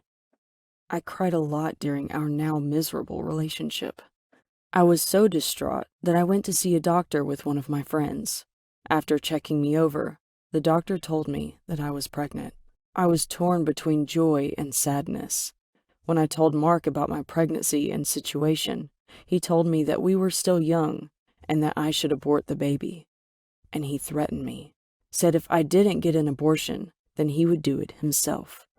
I furtively collected all my things one night and ran away to another state. I didn't know how to start over. I stayed in a motel for a while and worked in a restaurant as a waitress. I agonized a lot during my pregnancy about whether to have the baby or not. I had a kind colleague named Veronica, and I told her my story. She sympathized with me and asked me to come live with her. One day, I had a strong stomach pain in my 7th month of pregnancy, and she took me to the hospital.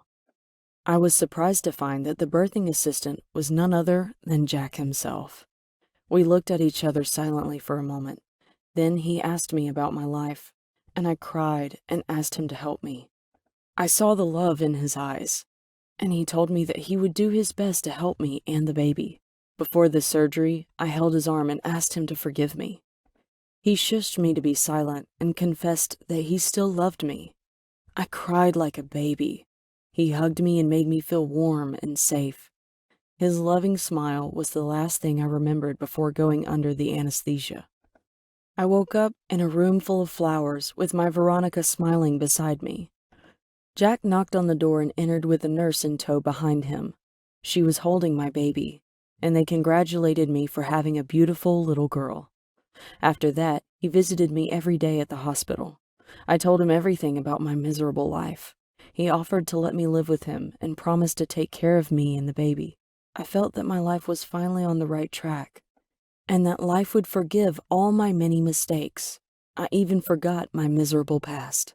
But unfortunately, cruel life was finished with me yet. One day, I received a letter from Mark threatening me, saying that I would pay for running away from him. I immediately told Jack, and he reassured me and told me not to be afraid, that he would protect me with his life. Soon afterwards, my fears came true when the doorbell rang, and Jack opened the door to find Mark pointing a gun at him. Mark said coldly, "Do you imagine that you could take Patricia away from me? You can't." And then he laughed and pointed the gun toward me. I screamed and closed my eyes. When I opened my eyes again, I saw Jack standing in front of me, with blood gushing from his chest. He had told me that he would protect me with his life, and he did. I rushed over to Mark. We struggled. The gun went off, and Mark fell to the floor, dead. I'm sitting in my prison cell. I had lost everything: my life, my love, and ultimately my daughter. Life had exacted a high payment from me for making too many mistakes in my life. My name is Laura, and as a child, I craved unconditional love. But instead of cuddles and family outings, my lasting memories are of bitter rows. My mom never wanted children, she says. She told me that the only reason she didn't get an abortion was that she found about the pregnancy too late. My dad left when I was very young, which made my mother resentful. She had to stay and be the responsible mom, which she hated. On one occasion, my grandparents took me away, and I remember thinking, this is what family should be like. The relationship dissolved completely when I was a teenager. My mom's first love was always men, and when I was 15, she moved to Africa for a boyfriend without telling me. It's something I found impossible to forgive, especially as there has never been an explanation or even an apology. She has contacted me since, but always asking for money. That's why I made the decision to cut all ties with her. I put my mother's behavior down to a horrible upbringing, but she can't make the same excuses for her father. Dad had a lovely childhood, but he has no emotions or empathy for anyone.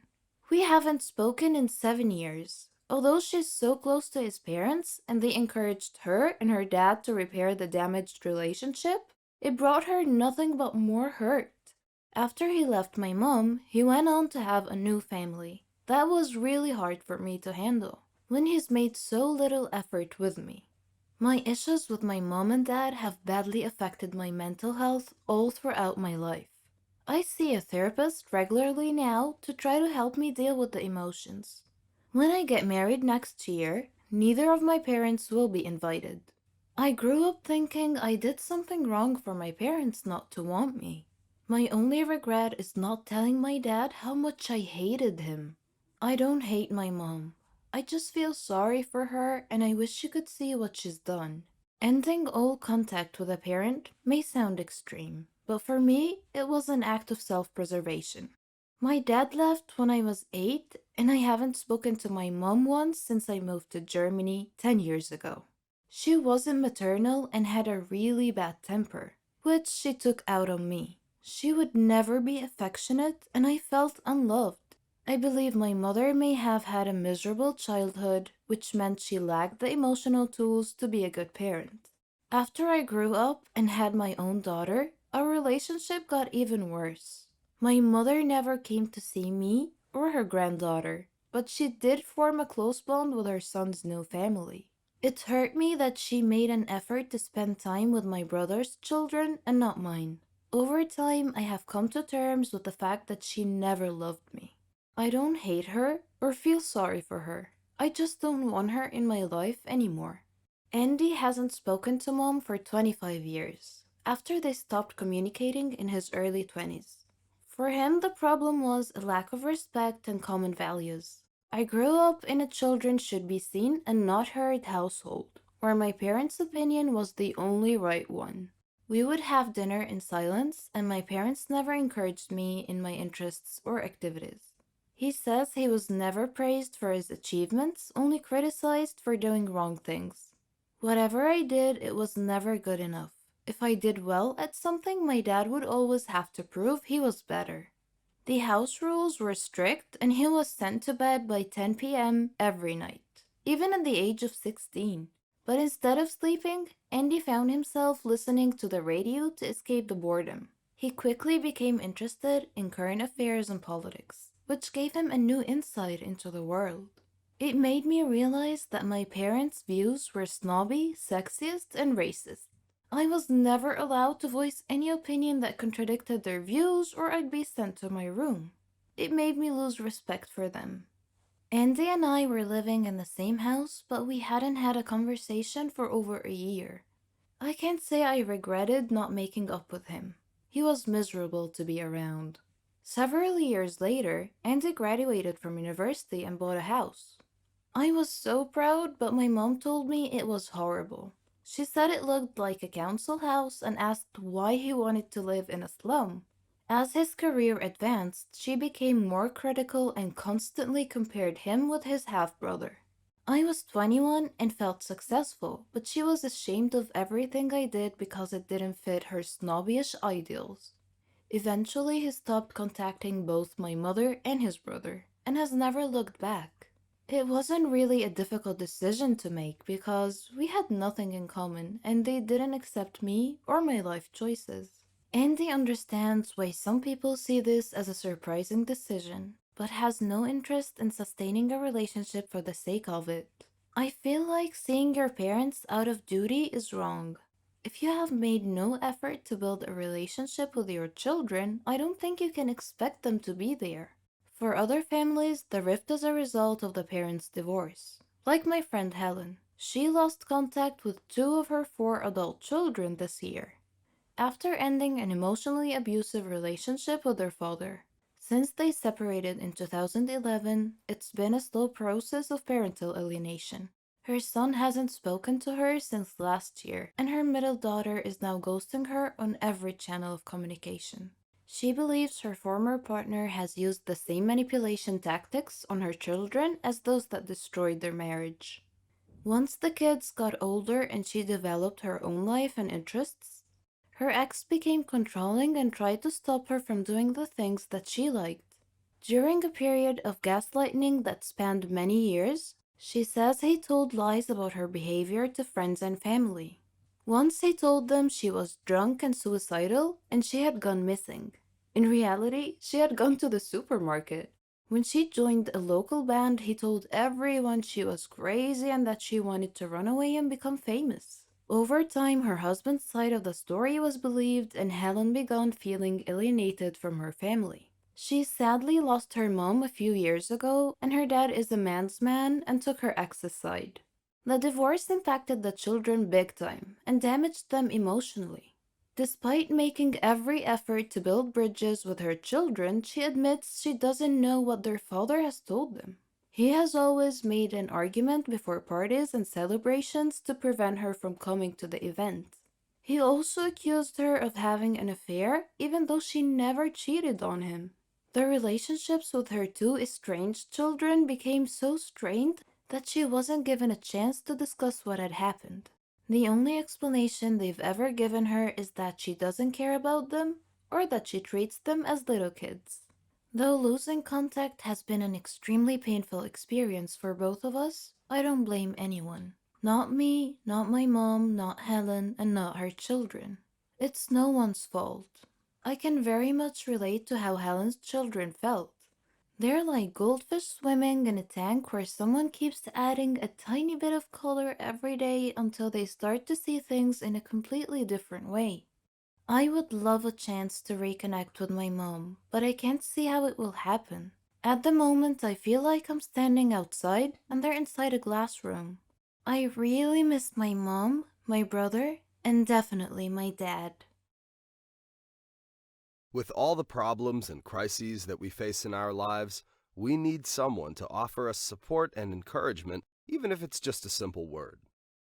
At least some acknowledgement of your suffering makes you feel secure in knowing that you are not alone, which makes you feel you have the power to keep going. But what if the opposite happened? You would sink into a deeper pit of despair unless you are exceptionally strong indeed. This is what my story is about. My name is Brandon, and I am 25 years old. My family was very poor. I was the third of 6 siblings. We suffered from poverty, humiliation, and near starvation. Dad had long ago succumbed to drugs and alcohol to hold his despair at bay. We woke up every day expecting to find him dead from an overdose. I was different than most of my family. I had dreams. I was determined to rise up out of poverty and raise my standard of living. I tried various jobs to earn and save money. I liked architectural work, so I began studying knowledge in this field. I saved a little money, but not enough to change my life yet. I began to take risks to earn more money. Risk, loss, gain. This was bona fide business. For me, sometimes I lost and sometimes I gained, but I always learned a great deal either way. Unfortunately, I neglected my health in pursuit of money. Remember I mentioned something about someone to support you? Well, that person in my life was Martina, my guardian angel, my friend, my neighbor, and my love. Every time I was about to give up, her sweet advice and encouragement would salvage my soul and lift my spirit. She would tell me that I must keep going to reach my goals. I wanted to tell her that I had done all that I had done just for her. Starting my company was her idea. I knew it was a big risk, but I trusted her to guide me. Initially, my earnings were low, but I learned from my mistakes. Slowly, I was able to save some money. Step by step, Martina was with me all the way. Finally, I became a successful businessman and gained a modicum of wealth. Eventually, I grew from one company to several companies and owned 3 or 4 cars. My brothers worked for me and had their own money saved in the bank. I bought a new villa for Mom, including a number of housekeepers. I was pleased to give Mom the better life she deserved. What's that, you ask? What about Martina? Did you imagine that I could forget about my inspiration and reason for living? No. We got married and lived together happily in a new villa. Despite all the problems at work, our relationship wasn't affected. I provided her whatever she wanted: money, clothes, jewelry. I owed her that much after all. I thought I had achieved my dream at last, but I didn't know that I had only set myself up for a very precipitous fall. My downfall began when I was in a meeting and suddenly felt terribly painful contractions in my stomach. As usual, I ignored my health-related symptoms, figuring that my mental discipline would overcome any physical weakness. All my energy went into maintaining the prosperity of my companies, but the pain didn't subside. As a matter of fact, it became recurrent and each time was worse than the one before it. Martina was worried and told me to go see a doctor. I was reluctant. Work demanded so much of my time, but she insisted, so I decided to put her mind at ease and go see a doctor. She, Mom, and my siblings are the most important things in my life. I predicted that the doctor would tell me that it was nothing to worry about. He would simply tell me to take 2 aspirin, drink plenty of fluids, and get lots of rest. So I went to a doctor who was a friend of mine. We didn't talk about my fatigue at work. He laughed because he knew that I preferred to chat and leave without any examination at all. He began examining me. I watched his face and saw his features go from relaxed to concerned to worried. He started re-examining my body parameters that he had already examined, as if to double-check something that he missed the first time. His look of worry grew deeper every time he checked something. I asked him if everything was okay, but I began to suspect what the answer would be. Once he finished his examination, he released the tension that had been building in his body. He looked me in the eyes. He asked me when I had begun feeling tired all the time. I told him it had been that way for quite a while. He was delaying telling me what he had found, trying to spare me from hearing the really bad news, I could tell. I told him to let it out, to be honest with me. The doctor took a deep breath and told me that I had advanced stage colon cancer, the last stage to be exact. He said that treatment wouldn't help at this stage. It was too late for corrective actions to arrest or reverse the condition. Then I broke out into hysterical laughter.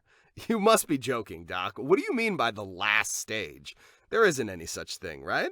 I insisted. The doctor was holding back tears. "I'm sorry. I hated to break this news to you. I knew it would come as a terrible shock at this stage of your life with so much going for you." I was stunned, unable to speak. Martina came in. She saw our expressions and became worried and asked the doctor what he had found out. I told her it was nothing, but she knew immediately that I was lying. So I told her the truth. Strangely, Martina received the news stoically. She tried to reassure me that everything would be all right, that my health was good. She said we can see more expert doctors to help solve this problem. She was so strong, so confident, despite the shock of the bad news. But her facade of confidence belied a dark secret. I started radiation and chemical therapies in the hopes of a miracle happening. These treatments kept me away from work for a considerable time. When I finally returned to work one day, one of my trusted employees pulled me aside and said that he had to discuss a critical matter with me. He hesitantly told me that Martina was cheating on me. I smiled at him and said that he must surely be mistaken. But he continued, saying that Martina had made a deal with my lawyer. They spent a lot of time together and had signed a lot of papers. He said that a lot of things had happened while I was gone. He cautioned me to be careful. My health continued to deteriorate. I couldn't imagine Martina betraying me. The very idea was absurd. She was the reason for my success. Martina seemed to avoid me and seldom ask about my health, which seemed to reinforce the warning of my trusted employee. When I got home one evening, I told her what the employee had told me. She denied everything, of course. What did I expect her to say? She said that she was just conducting routine company legalities with my lawyer. I told her that I needed her support during my chemotherapy because it was so physically and emotionally draining. Then I asked her why she was suddenly so busy when she had always been at my side before now. Her veneer dropped, and her response shocked me. "And what kind of future do I have with someone whose days in the world are numbered?" I was speechless. So she continued. "I had to guarantee my future," she explained. I replied, "But your future is with me. I love you." "Love has no value now," she said. "Money is everything. I had the lawyer sign ownership of all your companies over to me. I own them now, legally and officially." I looked at her as if I were seeing her for the first time. It was incredulous that Martina would do such a thing. She said, "I'm sorry, but life is uncertain. You're fired. Now please go." I stared at her. I wanted to attack her, to strike her, to smash her greedy little face, but I couldn't. I was so weak from the cancer and the chemotherapy that all I could do was to stand there helpless and dumbfounded. So now I had returned to poverty with poor health to boot.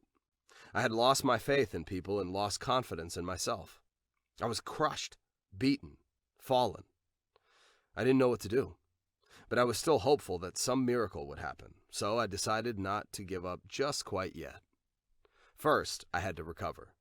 I knew a doctor who could perhaps cut out the cancerous part of the colon to extend my time on this earth a little bit longer. Unfortunately, the operation was expensive, and I was now penniless. I needed a plan B. I needed to get my money back, and I needed to regain my strength. I returned to my first small office when I was just starting out. I was armed with my experience and close relationships that I had carefully nurtured and cultivated over time. Would that suffice to start me over? So I began again, from scratch. Slowly, gradually, I rose from the ashes like a phoenix. My brothers aided me. My new company became self-sustaining. The next shock I received was from my big brother. He handed me a large sum of money that he and my other brothers had gathered. It was to pay for my surgery. He said they were all behind me, and that they expected me to pay them back with interest. Then he smiled. Family, that's who you can really depend on in times of crisis. I hugged him and cried. I had my surgery and spent some time convalescing in the hospital. In the meantime, my brothers were managing my company and investing our money wisely. After a while, I was discharged from the hospital with a clean bill of health, and I was determined to get back every penny that my dear, accursed Maria had taken from me. I was so looking forward to making her regret betraying me after all the things I gave her and did for her. Months went by, and my reputation was restored in the name of my new company, and my loyal customers left Martina's company to deal with my new company. Martina had mismanaged her companies, and they now were in trouble. I took advantage of this situation and slowly began quietly buying shares in her companies to the point where I obtained 52%, a majority ownership. Then I blithely notified Martina that I now owned her companies. She was livid, outraged. I had totally blindsided her. She had never seen this coming. She had figured that I had been long dead. Then I blithely notified Martina that I now owned her companies. She was livid, outraged. I had totally blindsided her. She had never seen this coming. She had figured that I had been long dead. But I had survived and come back stronger than ever. I took back all my property and companies, and now it was she that was left out in the cold. She had no one, and I still had my family. I don't believe in ghosts, evil spirits, haunted houses, metaphysics, etc. I only believe in science and facts. But sometimes things happen that shred all your beliefs.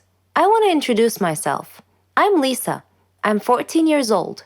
I live with my mom, dad, and grandmother. And they're all very proud of me. I'm the leader of the science club at school, and I've been the perfect student for the past 2 years. My hobbies are reading, watching educational videos, and learning. I like to discuss matters with rational people, not those who believe in myths, aliens, ghosts, and other such nonsense. I personally think these people have mental issues. One morning, my grandmother passed away. I was sad for a long time because I missed her so much. On the day of her funeral, the whole city must have come to say goodbye. While the priests were praying, I noticed something peculiar about one of the graves in the graveyard. After the prayer ended, I approached the grave in question to investigate. There was some weird writing on it. Then, a wispy, transparent, smoky figure appeared out of nowhere. It said to me, "Do not get closer to Donna Median's grave. Beware." I shivered slightly and asked the apparition who Donna was, and it replied. Who was she? She was an evil witch who liked to scare people. She was burned at the stake as a witch, but before her death, she swore a curse that if anyone ever approached her grave, her ghost would haunt that person to the day they die. I did not laugh at the apparition's warning. Instead, I turned and returned home, thinking about what had happened. On a sudden defiant impulse, I decided to visit that grave that night to see for myself if the curse was real. I took my dad's flashlight and wore a raincoat. It was pitch black outside. The place was horribly unsettling at night, but I wasn't worried at all. It's not like it was real, right? I entered the gate to the sound of howling dogs and meowing cats. My blood ran cold, and a sudden chill ran through me. I turned on the flashlight and began searching for the grave. My hands were trembling so badly, I dropped the flashlight several times. Sometimes I would step on something crunchy, and I would shine the light downward, only to see that I had stepped on an insect. Sometimes I'd see a cat here and there. Then suddenly, I heard an eerie sound close by. I froze, not daring to move. Slowly, I pointed my light towards the sound and gasped as my light illuminated a dark, shadowy figure. It was about my height and dressed all in black. I spun around and fled as rapidly as my faithful feet could carry me. I dove into bed, But I didn't sleep at all that night. I even left the lights on. The next day, when I woke up, I asked my dad if graveyards had ghosts, and he wondered why I would ask such a question. I was embarrassed and laughed to hide my fear. I told him that I was just curious. That was all. Dad looked at me suspiciously, but continued. I've heard stories, he said, that some people have seen a ghost of a girl from time to time beside Donna Median's grave. I felt my heart sink, and I asked slowly, "Is she about my height and dressed in black?" He replied, "Yes, that's how I've heard the ghost described." "How in the world did you know that?" I looked down casually and answered, "Oh, I read an article about it on the internet last night." My head hurt just thinking about this ghost thing. I made up my mind to prove or disprove it once and for all. I called my friend Laura and persuaded her to come with me to the grave. The following night, we met at the stroke of midnight at the entrance to the graveyard. Laura was shaking and constantly casting glances right and left. The weather was rainy and gloomy. The ground was muddy, and cats were meowing everywhere. It would have made the perfect setting for a supernatural horror movie. While we were looking for Donna's grave, flying bats would occasionally startle Laura, causing her to scream alarmed. As we approached Donna's grave, we suddenly heard a sound behind us. We both turned around at the same time and screamed. A ghost was glaring at us. It asked angrily, "What are you doing beside my grandmother's grave?" "Wait a minute. Are you girls?" She uncovered her face, revealing that she was just a girl, and a beautiful one at that. She told us that her name was Carmen and asked me to turn off the flashlight because it hurt her eyes. I did. Then I asked, "Who are you?"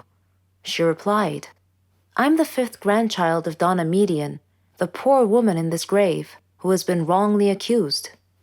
We both whispered back, "Wrongly accused?"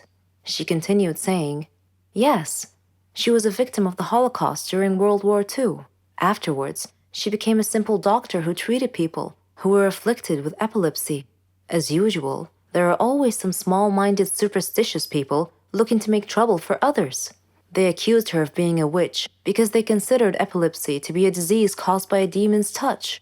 I come here every day to put flowers on her grave. People have mistaken me for a ghost because I only come at night. I don't want people to know I'm related to someone they think to be a witch. I don't want to be shunned, scorned, or gossiped about."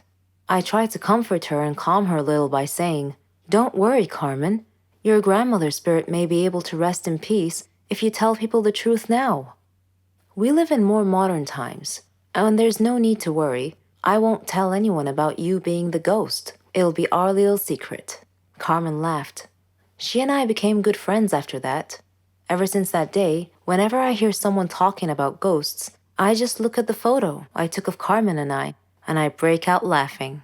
These things could be considered blessings from God, especially if you are very successful in all aspects of your life.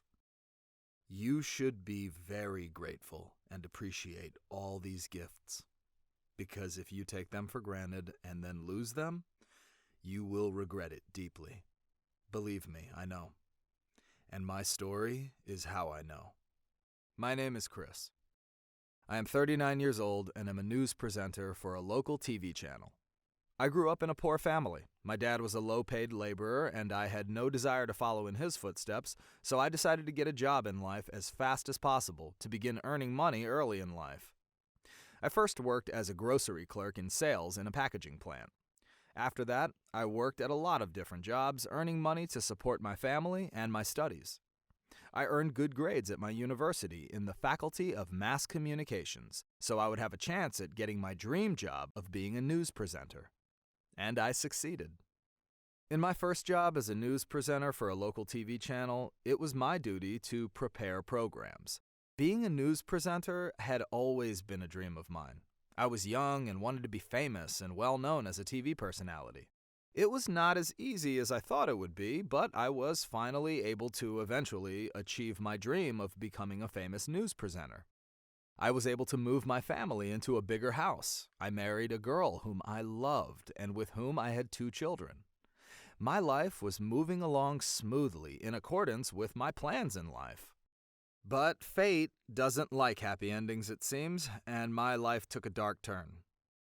Once I became famous, my work took more and more of my time and energy, and the added stress required to maintain that success at work began taking a toll on my personal life. I began losing interest in my family and started ignoring them, and my friends as well. Spending too much time at work caused me to miss important things in my life, like my kids' and my friends' birthdays, my wedding anniversary, time with my parents, and intimate time with my wife. Ignoring my wife and family caused many domestic arguments. These increased over time and began to affect my work. I even began ignoring mom and dad, causing my relationship with them to worsen as well. Dad blamed me for seeking luxury and fame at the expense of my family. It was hurtful to hear such criticism from Dad. Eventually, he and Mom decided to leave our new flat and return to the old one. My life was being turned upside down. I became so stressed out and irritable that friction with my wife and my kids caused my wife to threaten to leave me and take the kids with her. We ended up quarreling about this even, and I drove them away as well. Fame had improved my life up to a certain point, but was now destroying my life. As I saw it, I had two options: continue down this path and continue destroying my life, or accept that fate had given me a wake-up call, that I need to rethink my life and change course. Also at this time of deep contemplation, I began getting severe headaches, like migraine headaches that worsened day by day. A friend of mine recommended that I go see a doctor, so I took his advice. I went to a doctor who was quite well known, and he told me that I had a tumor in my brain. Woe is me. Was this downhill trend in my life ever going to stop? I guess not, because then he continued with more bad news. That I just had 30 days to live. I didn't know what to do. First, I called Dad. I knew that he was upset with me, as were my friends, wife, and kids. It seemed that I might be doomed to die alone. I began reminiscing about the good old days, when my nice home was filled with happiness and my children laughing, playing, and shouting. But now, it sat silent and empty. Having only 30 days to live, I felt that I needed to fix my life before it was too late. So I took action. I took a vacation from work and went to visit Mom and Dad. After hugging and talking to them, my eyes were filled with tears. Learning what I had given up in pursuit of success tore at my heartstrings. They asked about my health, and I concealed my condition and told them I was quite well. I apologized for my past bad behavior and promised them that I would change for the better. Dad forgave me because he didn't want to see me so sad and miserable, so I was able to reconcile with both of them. Mom asked about my wife and kids, and upon learning that they had left me, she said that I needed to reconcile with them too. I told her that I would do that I planned to fix everything. So I returned to our old home and was putting some flowers on the doorstep when my wife happened to open the door to find me there. I tearfully asked her to forgive me and to move back into our new home to live with me again. I promised them that making them happy would be my only purpose in life from that point forward. The strange thing is that I not only changed for the better, but I was even better than I was before things had gotten worse. I spent all my time with my parents, my family, and my friends. We met every week to gather fun and barbecue cookout parties. During my spiritual renaissance, my renewed enjoyment of life, my phone kept ringing a lot, but I figured it was just the doctor with more bad news, so I ignored it.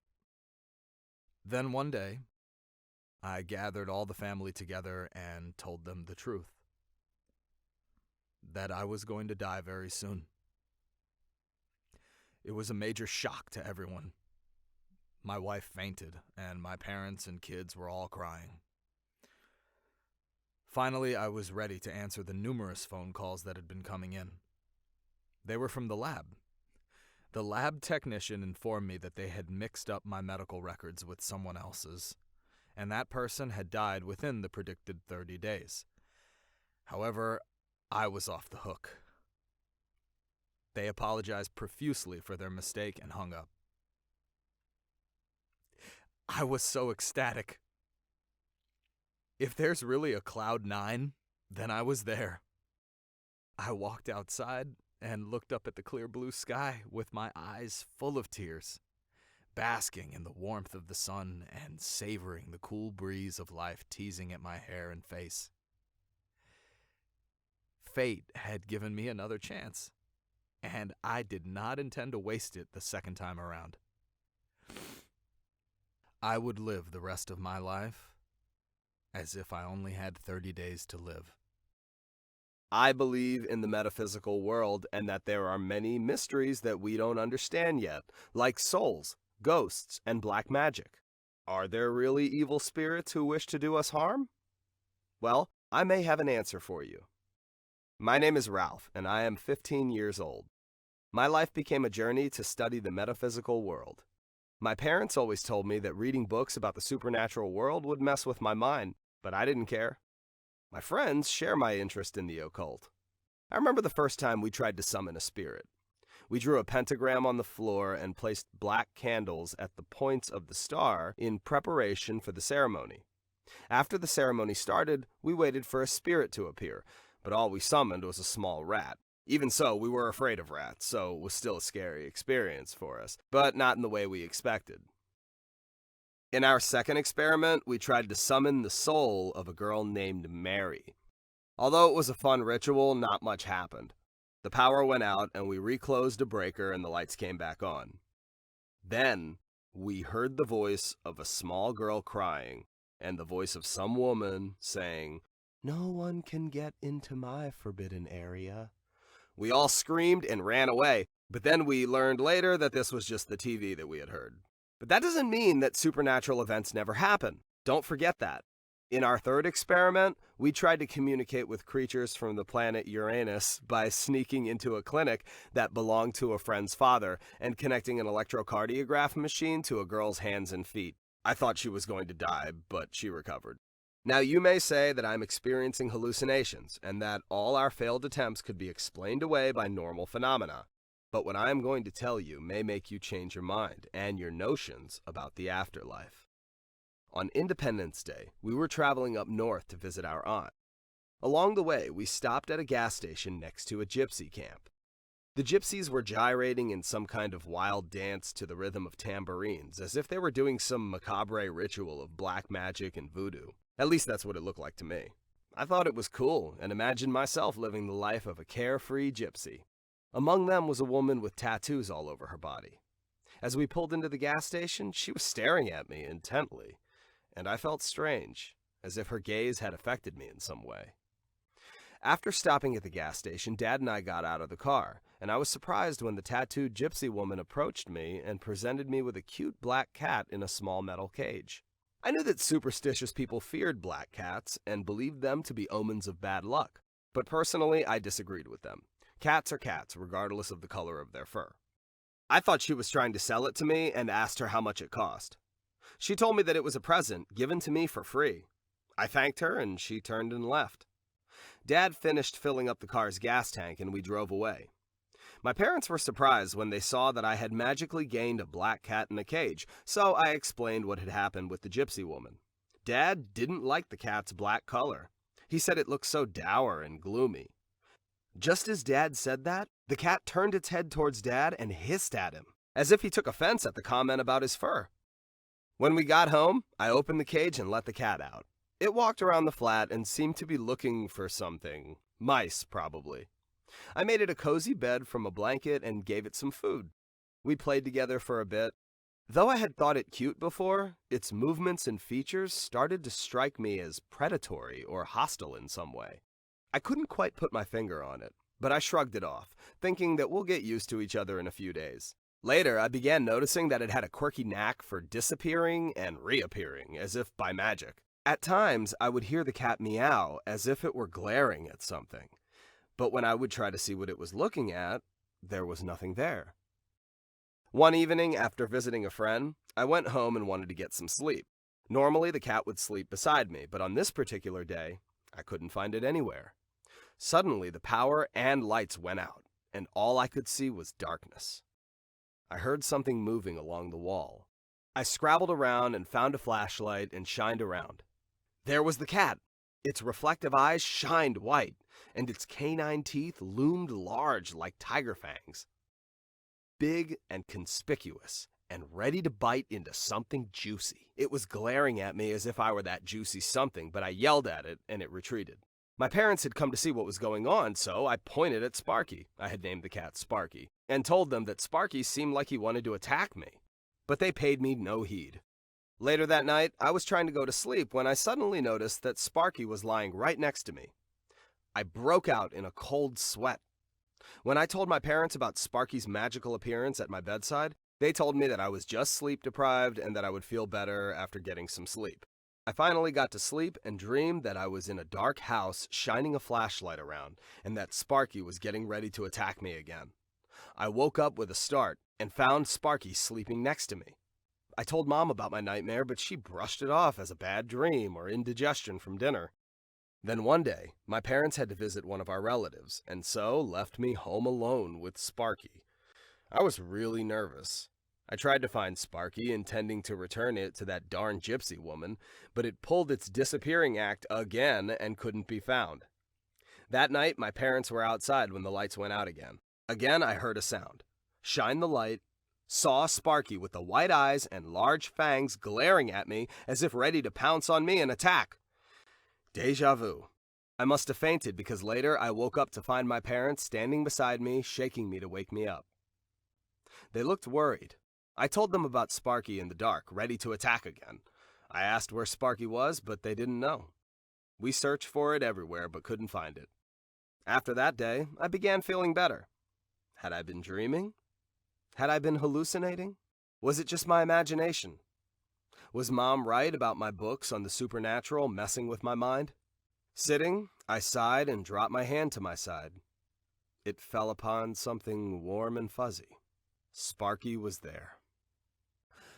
Some people are born to have great destinies, like being a famous scientist like Einstein or a famous actor or athlete. Other people are born to enjoy great things like love, riches, or glamour. And then there are the rest of us, those who struggle all their lives just to eke by. If we should by chance latch on to a great opportunity, it will likely be very difficult to hold on to it long enough for success. We can only take our best shot, or give up and not even try. My story is about a hero. Perhaps you have met, made fun of, or loved someone like him at one time or another in the past. My name is Sam, and I am 17 years old. I live with my parents and my twin brother, Randy. Dad was a carpenter, and Mom was a housewife, but Randy is the real hero of my story. You see, he was autistic. Unfortunately, society attaches a stigma to autistic children because they seem to live in their own little world, in a kind of private self-isolation, as if quarantined from life. Due to our family's poverty and lack of access to good medical care, we never even realized that Randy was autistic. We just thought he was introverted and naturally quiet and withdrawn. I was the exact opposite, extroverted and gregarious. For the most part, we left Randy to his own devices in facing his hard life in his early childhood. When Randy and I were young, we would play in the street, and I would be responsible for protecting him because there were also some children that considered him weird and, consequently, mocked him a lot. I thought of him as a little angel because he was so quiet, and he was such a dreamer. He loved music and would often close his eyes while listening to music. He would mimic a musician playing a musical instrument for an admiring audience. I would watch his face while he was listening to music. His facial expression would change from sad to euphoric. So I saved up some money and surprised him on his birthday by presenting him with an MP3 player. He was overjoyed. One day when I was outside, Mom asked Randy to buy her some necessities from the supermarket. So he wore some earbuds so he could listen to his MP3 hands-free on his way to the supermarket. Along the way, he came across some bullies who knew about his quirky personality condition, and they decided to bully him. The gang leader grabbed Randy's MP3, threw it on the ground, and crushed it under his foot, much to the amusement of his laughing gang members. Randy was devastated and ran home crying. When he got home, Mom asked him what was wrong, but he didn't answer. When I returned home, Mom told me about Randy, so I knocked on his door. When he opened it, I saw that he had a black eye. I asked him what had happened, and he told me. I promised to buy him another MP3. One day, I heard live music playing at school, so I entered a room to see where it was coming from. It was from Randy. He was playing a violin that someone had left in the room. He looked at me, but I gestured for him to continue playing, and he did. I was entranced by his wonderful, graceful melody. When he finished, I clapped enthusiastically for him and asked him where he learned to play music. He told me that this was his first time playing music. Wow! I decided to help him develop his fabulous talent, so I told our music teacher about Randy. When I returned home, I searched the internet to learn how to make him a violin. I watched many videos and was able to make a homemade violin in Dad's workshop. Our teacher decided to allow Randy to enter the school's music contest. When I gave Randy my violin as a gift, he cried and hugged me. When he started playing the violin at home, Mom was incredulous. She hugged him and cried tears of joy upon discovering that he had such talent. On the day of the music contest, several students were laughing at him as he was walking to the auditorium, but I encouraged him to ignore them and resolved to do his best.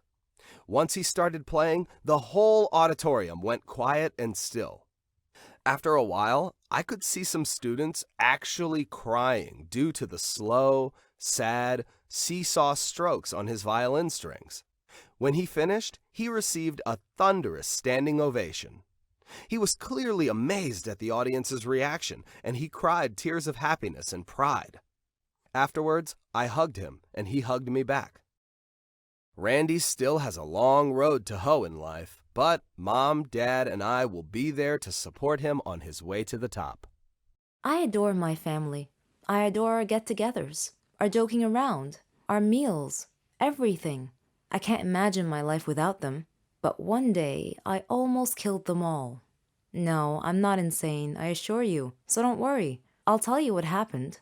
My name is Ginger. I'm 18 years old. As you can see, I'm wearing an apron. This is because I love to cook. I like all things kitchen-related. My happiest moments are when I see my family eating a meal together. I always cook for them. They enjoy it too, and they support me. They let me try different dishes from different countries. I like to listen to their opinions about my cooking skills. I'm also addicted to cooking programs. One day, my cousin Charlotte came to visit, before Thanksgiving Day. She likes to dress all in black, and today was no exception. For some reason, she had called me earlier and asked me if I had ever heard of Thanksgiving's Day curse. I said no, of course, so she told me that the curse applied to large families who ate a big meal together on Thanksgiving. The curse was the result of an evil spirit named Vicky, who would possess the cook's body in some family's household and poison the whole family. She said that Vicky used to be a housewife who was a great cook and who loved her family, and yet she poisoned them all during Thanksgiving meal. She watched them die one by one, and then she killed herself as the grand finale. At first, I thought Charlotte was joking and trying to scare me, and I told her that it was nonsense, just an old wives' tale. But she said that every legend was usually based on facts. I paused for a second. That was partly true. I went to my room and searched the internet and found the same information about the curse that she had relayed to me, which frightened me even more. Vicky was just like me, or was it the opposite? I stopped myself from getting deeper into this. I needed to focus on preparing the meal. On Thanksgiving's Day, my father bought some groceries, which included a white bottle of liquid. I presumed it to be milk, though it smelled a little weird, but I thought it was my imagination.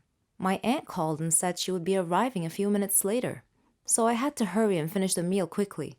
My finishing touch was dessert. It was going to be pumpkin candy. I prepared it using the milk that Dad bought. After everyone had arrived, I served dinner. We all sat down and prayed before the meal. Then, everyone started eating.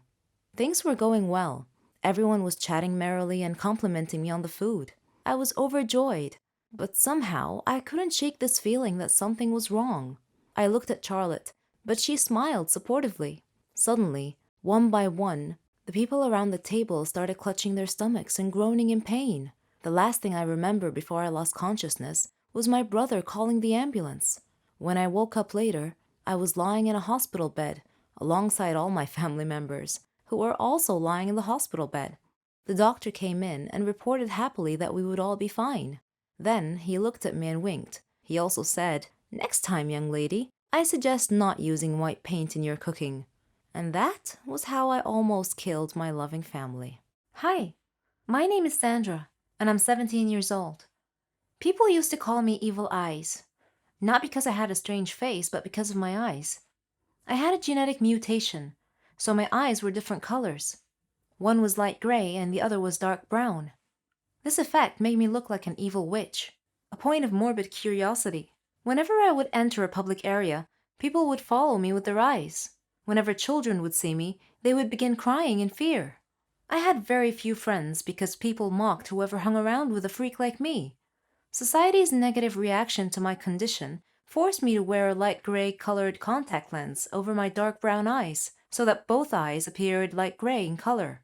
One day, a poetry reading contest was held in my area. I should have considered this to be an excellent opportunity for me because I used to be a very good poetry reader.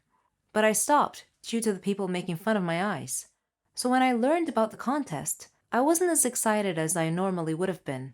Nevertheless, my mom encouraged me to take part in the contest. As I considered my mom to be my best friend, I took her advice. The day of the contest arrived. It was being held in the National City Theater with a panel of judges. There were some of the highly regarded poets in the country. A huge audience had bought tickets to attend the event. The competition was fierce because there were many skilled poets in there, and they were very confident. As for myself, I was worried and nervous. I wore sunglasses to hide my mismatched eyes. This was part of my presentation, but no one knew that. I could hear some people whispering behind my back, wondering why the stupid girl was wearing sunglasses inside a building. I heard a good number of silly, stupid, hurtful whispered comments. In due course, my turn came, and I went up on stage and began my reading. The audience mumbled to each other as I read. The judges seemed to be pleased. The poem I was reading was about my genetic peculiarity. At a suitable point, I removed my sunglasses to reveal what my poem was about. My mismatched eye colors. I expected gasps of shock or laughter from the audience, but nothing happened. The audience continued listening quietly and respectfully. After I finished my reading, the audience applauded warmly. Mom was crying tears of joy and pride. I was pleasantly surprised by the audience response. I honestly had expected much worse. Well, I didn't win the contest. I wasn't the best poet by a long shot. But what I gained was much more. Pride and confidence in knowing that I had faced my fear and gained acceptance from everyone there. Now I have a new nickname, Wonder Eyes. Have you ever dreamed of having some shocking surprise completely change your life? Whether the surprise is good or bad, your life will never be the same again. I have a story to tell you about this very thing. My name is Tiffany, and I'm 21 years old. I live with my parents and an occasional mystery guest, whose role in our lives I have yet to ascertain. I would see him from time to time. I assumed that he was some down-on-his-luck guy whom Dad helped once. Dad was wealthy and often donated money to help the poor. This mystery man would try to talk to me whenever he would spend a few days with us. I didn't understand why Dad allowed him to stay at our home sometimes. It was bizarre, and it did creep me out a little. There was one time when he opened the door to my room while I was sleeping. He sat on the bed next to me for a while and then left. I was half awake at the time, but I didn't move. When I told my parents about this, they said they would speak with him, but I'm not sure they ever did. I felt uneasy about the situation, so I decided to investigate this matter myself. I had to figure out who this mystery man was and why he stayed with us periodically. One day, Mom wasn't feeling well, and Dad drove her to the doctor's office to be checked out, leaving me home alone. I sneaked into the office to have a look around, see if I could find something about this strange man. While I was searching, I heard a voice behind me. I thought it was my parents, but it was the mystery man. He was smiling at me. It made me feel awkward. He said hi. I stepped back and said, "If you take one step closer, I'll scream." He said, "Calm down. You're suffering from an illness, and I need you to fight it for me and for your parents." "What are you talking about? I feel fine," I said. He said, "You don't recognize me. I'm your husband." Shocked, I grabbed the phone to call the police But he stopped me. "Don't do that. I won't hurt you. But I won't leave either." I started screaming loudly. Just at that time, my parents returned and entered the study. I shouted for them to help me. Dad came over and hugged me. Then I felt a needle prick the back of my neck, and I lost consciousness. I woke up in a hospital bed, with my parents and my so-called husband beside me. I asked them what was going on. They told me that I must have been dreaming, that I had just woken up from a week-long coma, induced by a rare type of brain disease that damaged my long-term memory. My husband hugged me and told me that he loved me. If only I knew who he was. I don't know where to begin. I don't want to live alone. I'm fed up. I need someone to talk to laugh with, to play with. I've been lonely since birth.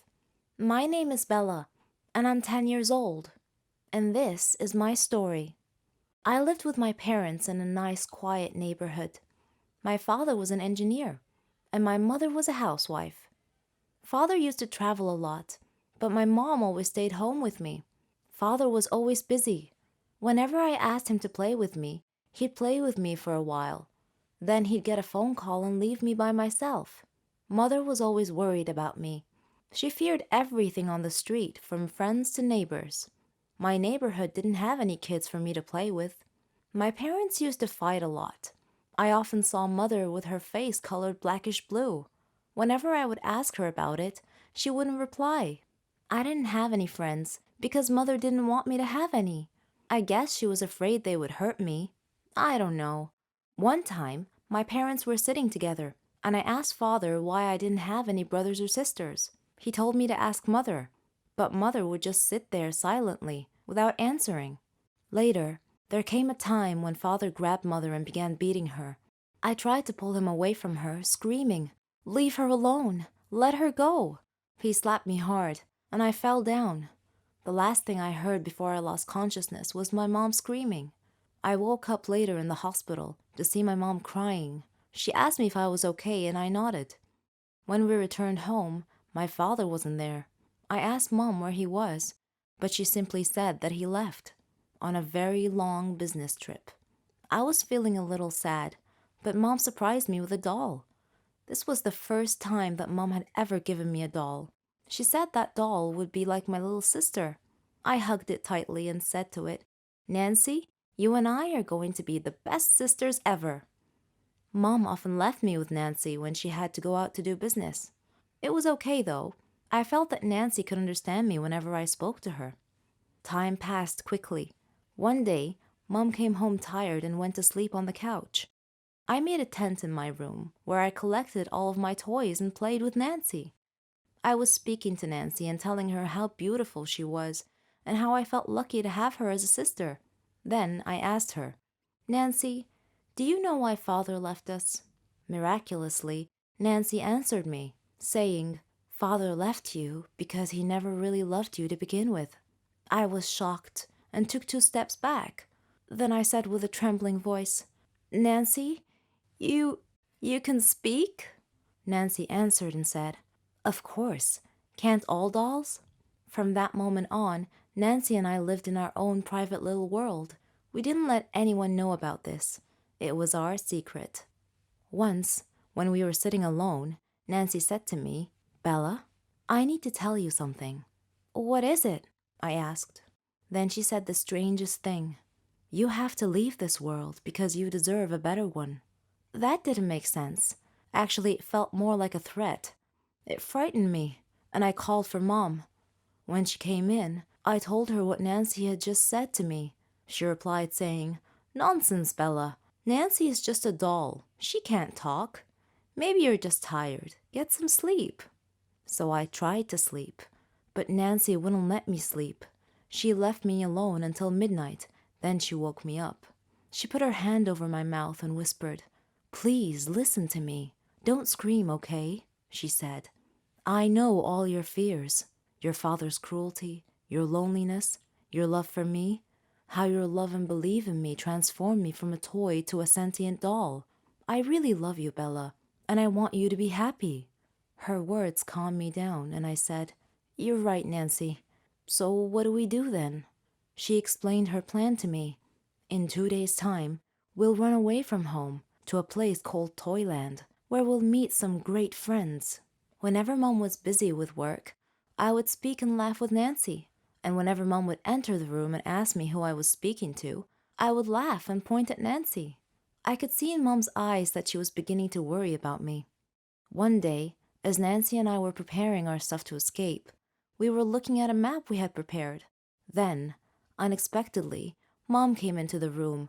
She saw the map and asked me about it. I looked at Nancy, and she gestured with her eyes that I shouldn't say anything. Seeing this, Mom took Nancy and threw her into the trash can. I screamed and pleaded. That was all I remember. Hi, my name is Esmeralda, and I'm 21 years old. In my country, I was a heroine, a patriotic soldier, and a role model for my generation. But every story has a dark side, and the dark side of my story is that I became a traitor to my own country. I have to tell you my story quickly because, well, you'll find out shortly.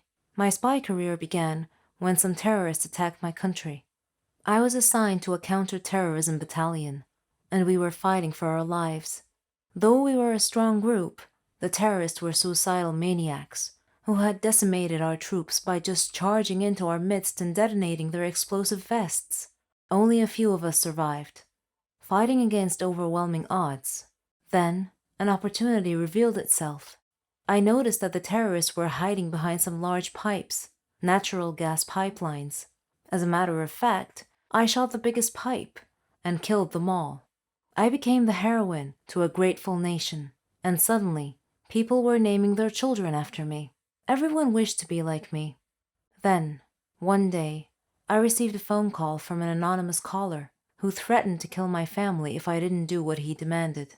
So, I met with him and his cronies. The moment I saw him, I could see that he meant business. He was a no-nonsense type of individual. Sure enough, he got straight down to business. He wanted me to tell them all our military secrets, weapons, plans, base, and camp locations, everything. If I didn't agree, they threatened to kill everyone in my family, starting with my father, who lived in another city. He said he was recording our meeting, said that if I betrayed this group, they would send the recording to my leaders. I submitted to their demands because I couldn't bear to cause my family harm. I now had to wear two faces, the heroine and the treacherous informer. I was pleasantly surprised to find that they paid me well for the information I was passing them. My own country hadn't paid me a dime for being their national heroine. So, at least I felt valued and appreciated by the other side. The utility of the information I was supplying them became evident as I watched news reports of new successful terrorist attacks on our country, military bases, camps, and armories. Naturally, our top brass knew that there must be a traitor in their midst, but they had no suspects because I was being very careful. Then, one day, as I was meeting with my terrorist contact to pass on some more information, our soldiers burst into the room and took the terrorist into custody. It turns out that my side had suspected me and had followed me there. The officer told me that I was the last person he would have ever suspected of being a traitor. I offered my hands to him to be handcuffed and taken in. I figured at least 10 years in prison, but he made no move to handcuff me. Instead, he just looked at one of his lieutenants, who then pulled out his gun, pulled back its slide, and chambered a round. It seemed that my sentence was to be executed, right here, right now. Hello everyone, I'm Lauren. Did you ever wonder what it would be like to have your life completely destroyed by someone close to you? Ever thought about what you would do then? I didn't have time to think, because that's exactly what happened to me.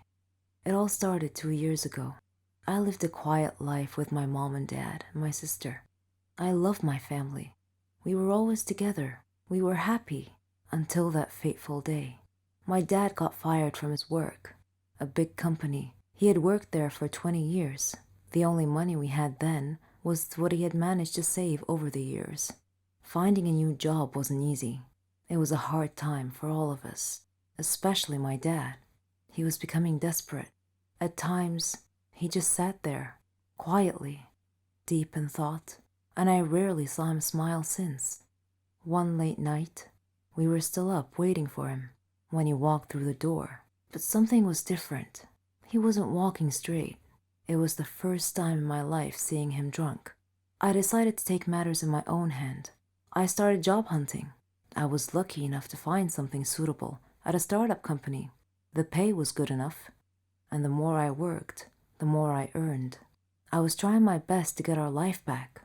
I was giving it all I've got. My dad started asking me for money. I was more than happy to give him what he needed. I didn't even ask what it was for. Then he started asking for more. He came late almost every night, and he was never awake in the morning. It seemed like we hadn't talked together for ages. Then, money started disappearing from my purse. I got home from work one night. It had been a long day, and I was really tired. I put my bag in my room, and I went to the kitchen to find something to eat. I made myself a sandwich, then took it back to my room. But when I got to the door, I saw a shadow moving inside. I thought everyone was asleep, so I opened the door slightly and looked inside. I couldn't believe what I saw. My dad was standing over my bag, and my wallet was in his hand. He found no money in it, so he threw it on the bed and started going through my purse. At that moment, my mom came down the stairs. She had my dad's shirt in her hands and a small pack of white powder. I looked at her face. Her eyes were filled with tears. I tried to speak, but found nothing to say. My dad came out of my room. He saw us standing there. Suddenly, everything changed. He tore the shirt and the pack from my mom's hands. He was hysterical. He started breaking things around him. My mom and I were too scared to move. But then my sister came running down the stairs. He pulled her towards him and held a knife to her throat. He threatened to kill her if we didn't give him money. Without a moment's thought, I did what he asked. Things only got worse. Nothing was ever enough. He asked for more and more money, and if I refused, he'd get violent, beating up anyone in his path. I couldn't stand by and watch, so I would just give him what he wanted, until I decided enough was enough. He barged down the stairs one evening and asked for all the money I've got. I told him we had expenses to pay, the rent, school fees, but none of it mattered to him. He asked me again for the money and threatened me if I didn't do what he asked. I refused. He hit me so hard that I crashed my head against the wall and fell to the floor, bleeding. Everything went dark. My mom took me to different hospitals, and I had to do a lot of checkups and tests, but all the doctors said the same thing, that this was it. I was sentenced to live my life in darkness, never to see the light again. Bumping my head against the wall was one of the reasons, but apparently my psychological state played a huge role in my recovery. The doctors suggested that I'd be taken to a psychiatrist. My dad felt sorry for what he had done to me. He quit the drugs and alcohol, tried to be proper, but it was because of him that I was in this state. I didn't know if I could ever find it in myself to forgive him. I was torn inside. He was my dad, but I couldn't forget what had happened. I stopped talking shortly after, and he left, disappearing from our lives. No one knew where he was or what he was doing. A year had passed, and he came home. He sounded good, kind of like how he was before. He's trying to make up for what he had done. But to me, nothing he does makes a difference anymore. I'm still in the dark. That's something I'm gonna have to live with my whole life. I can't change that. What do you think I should do?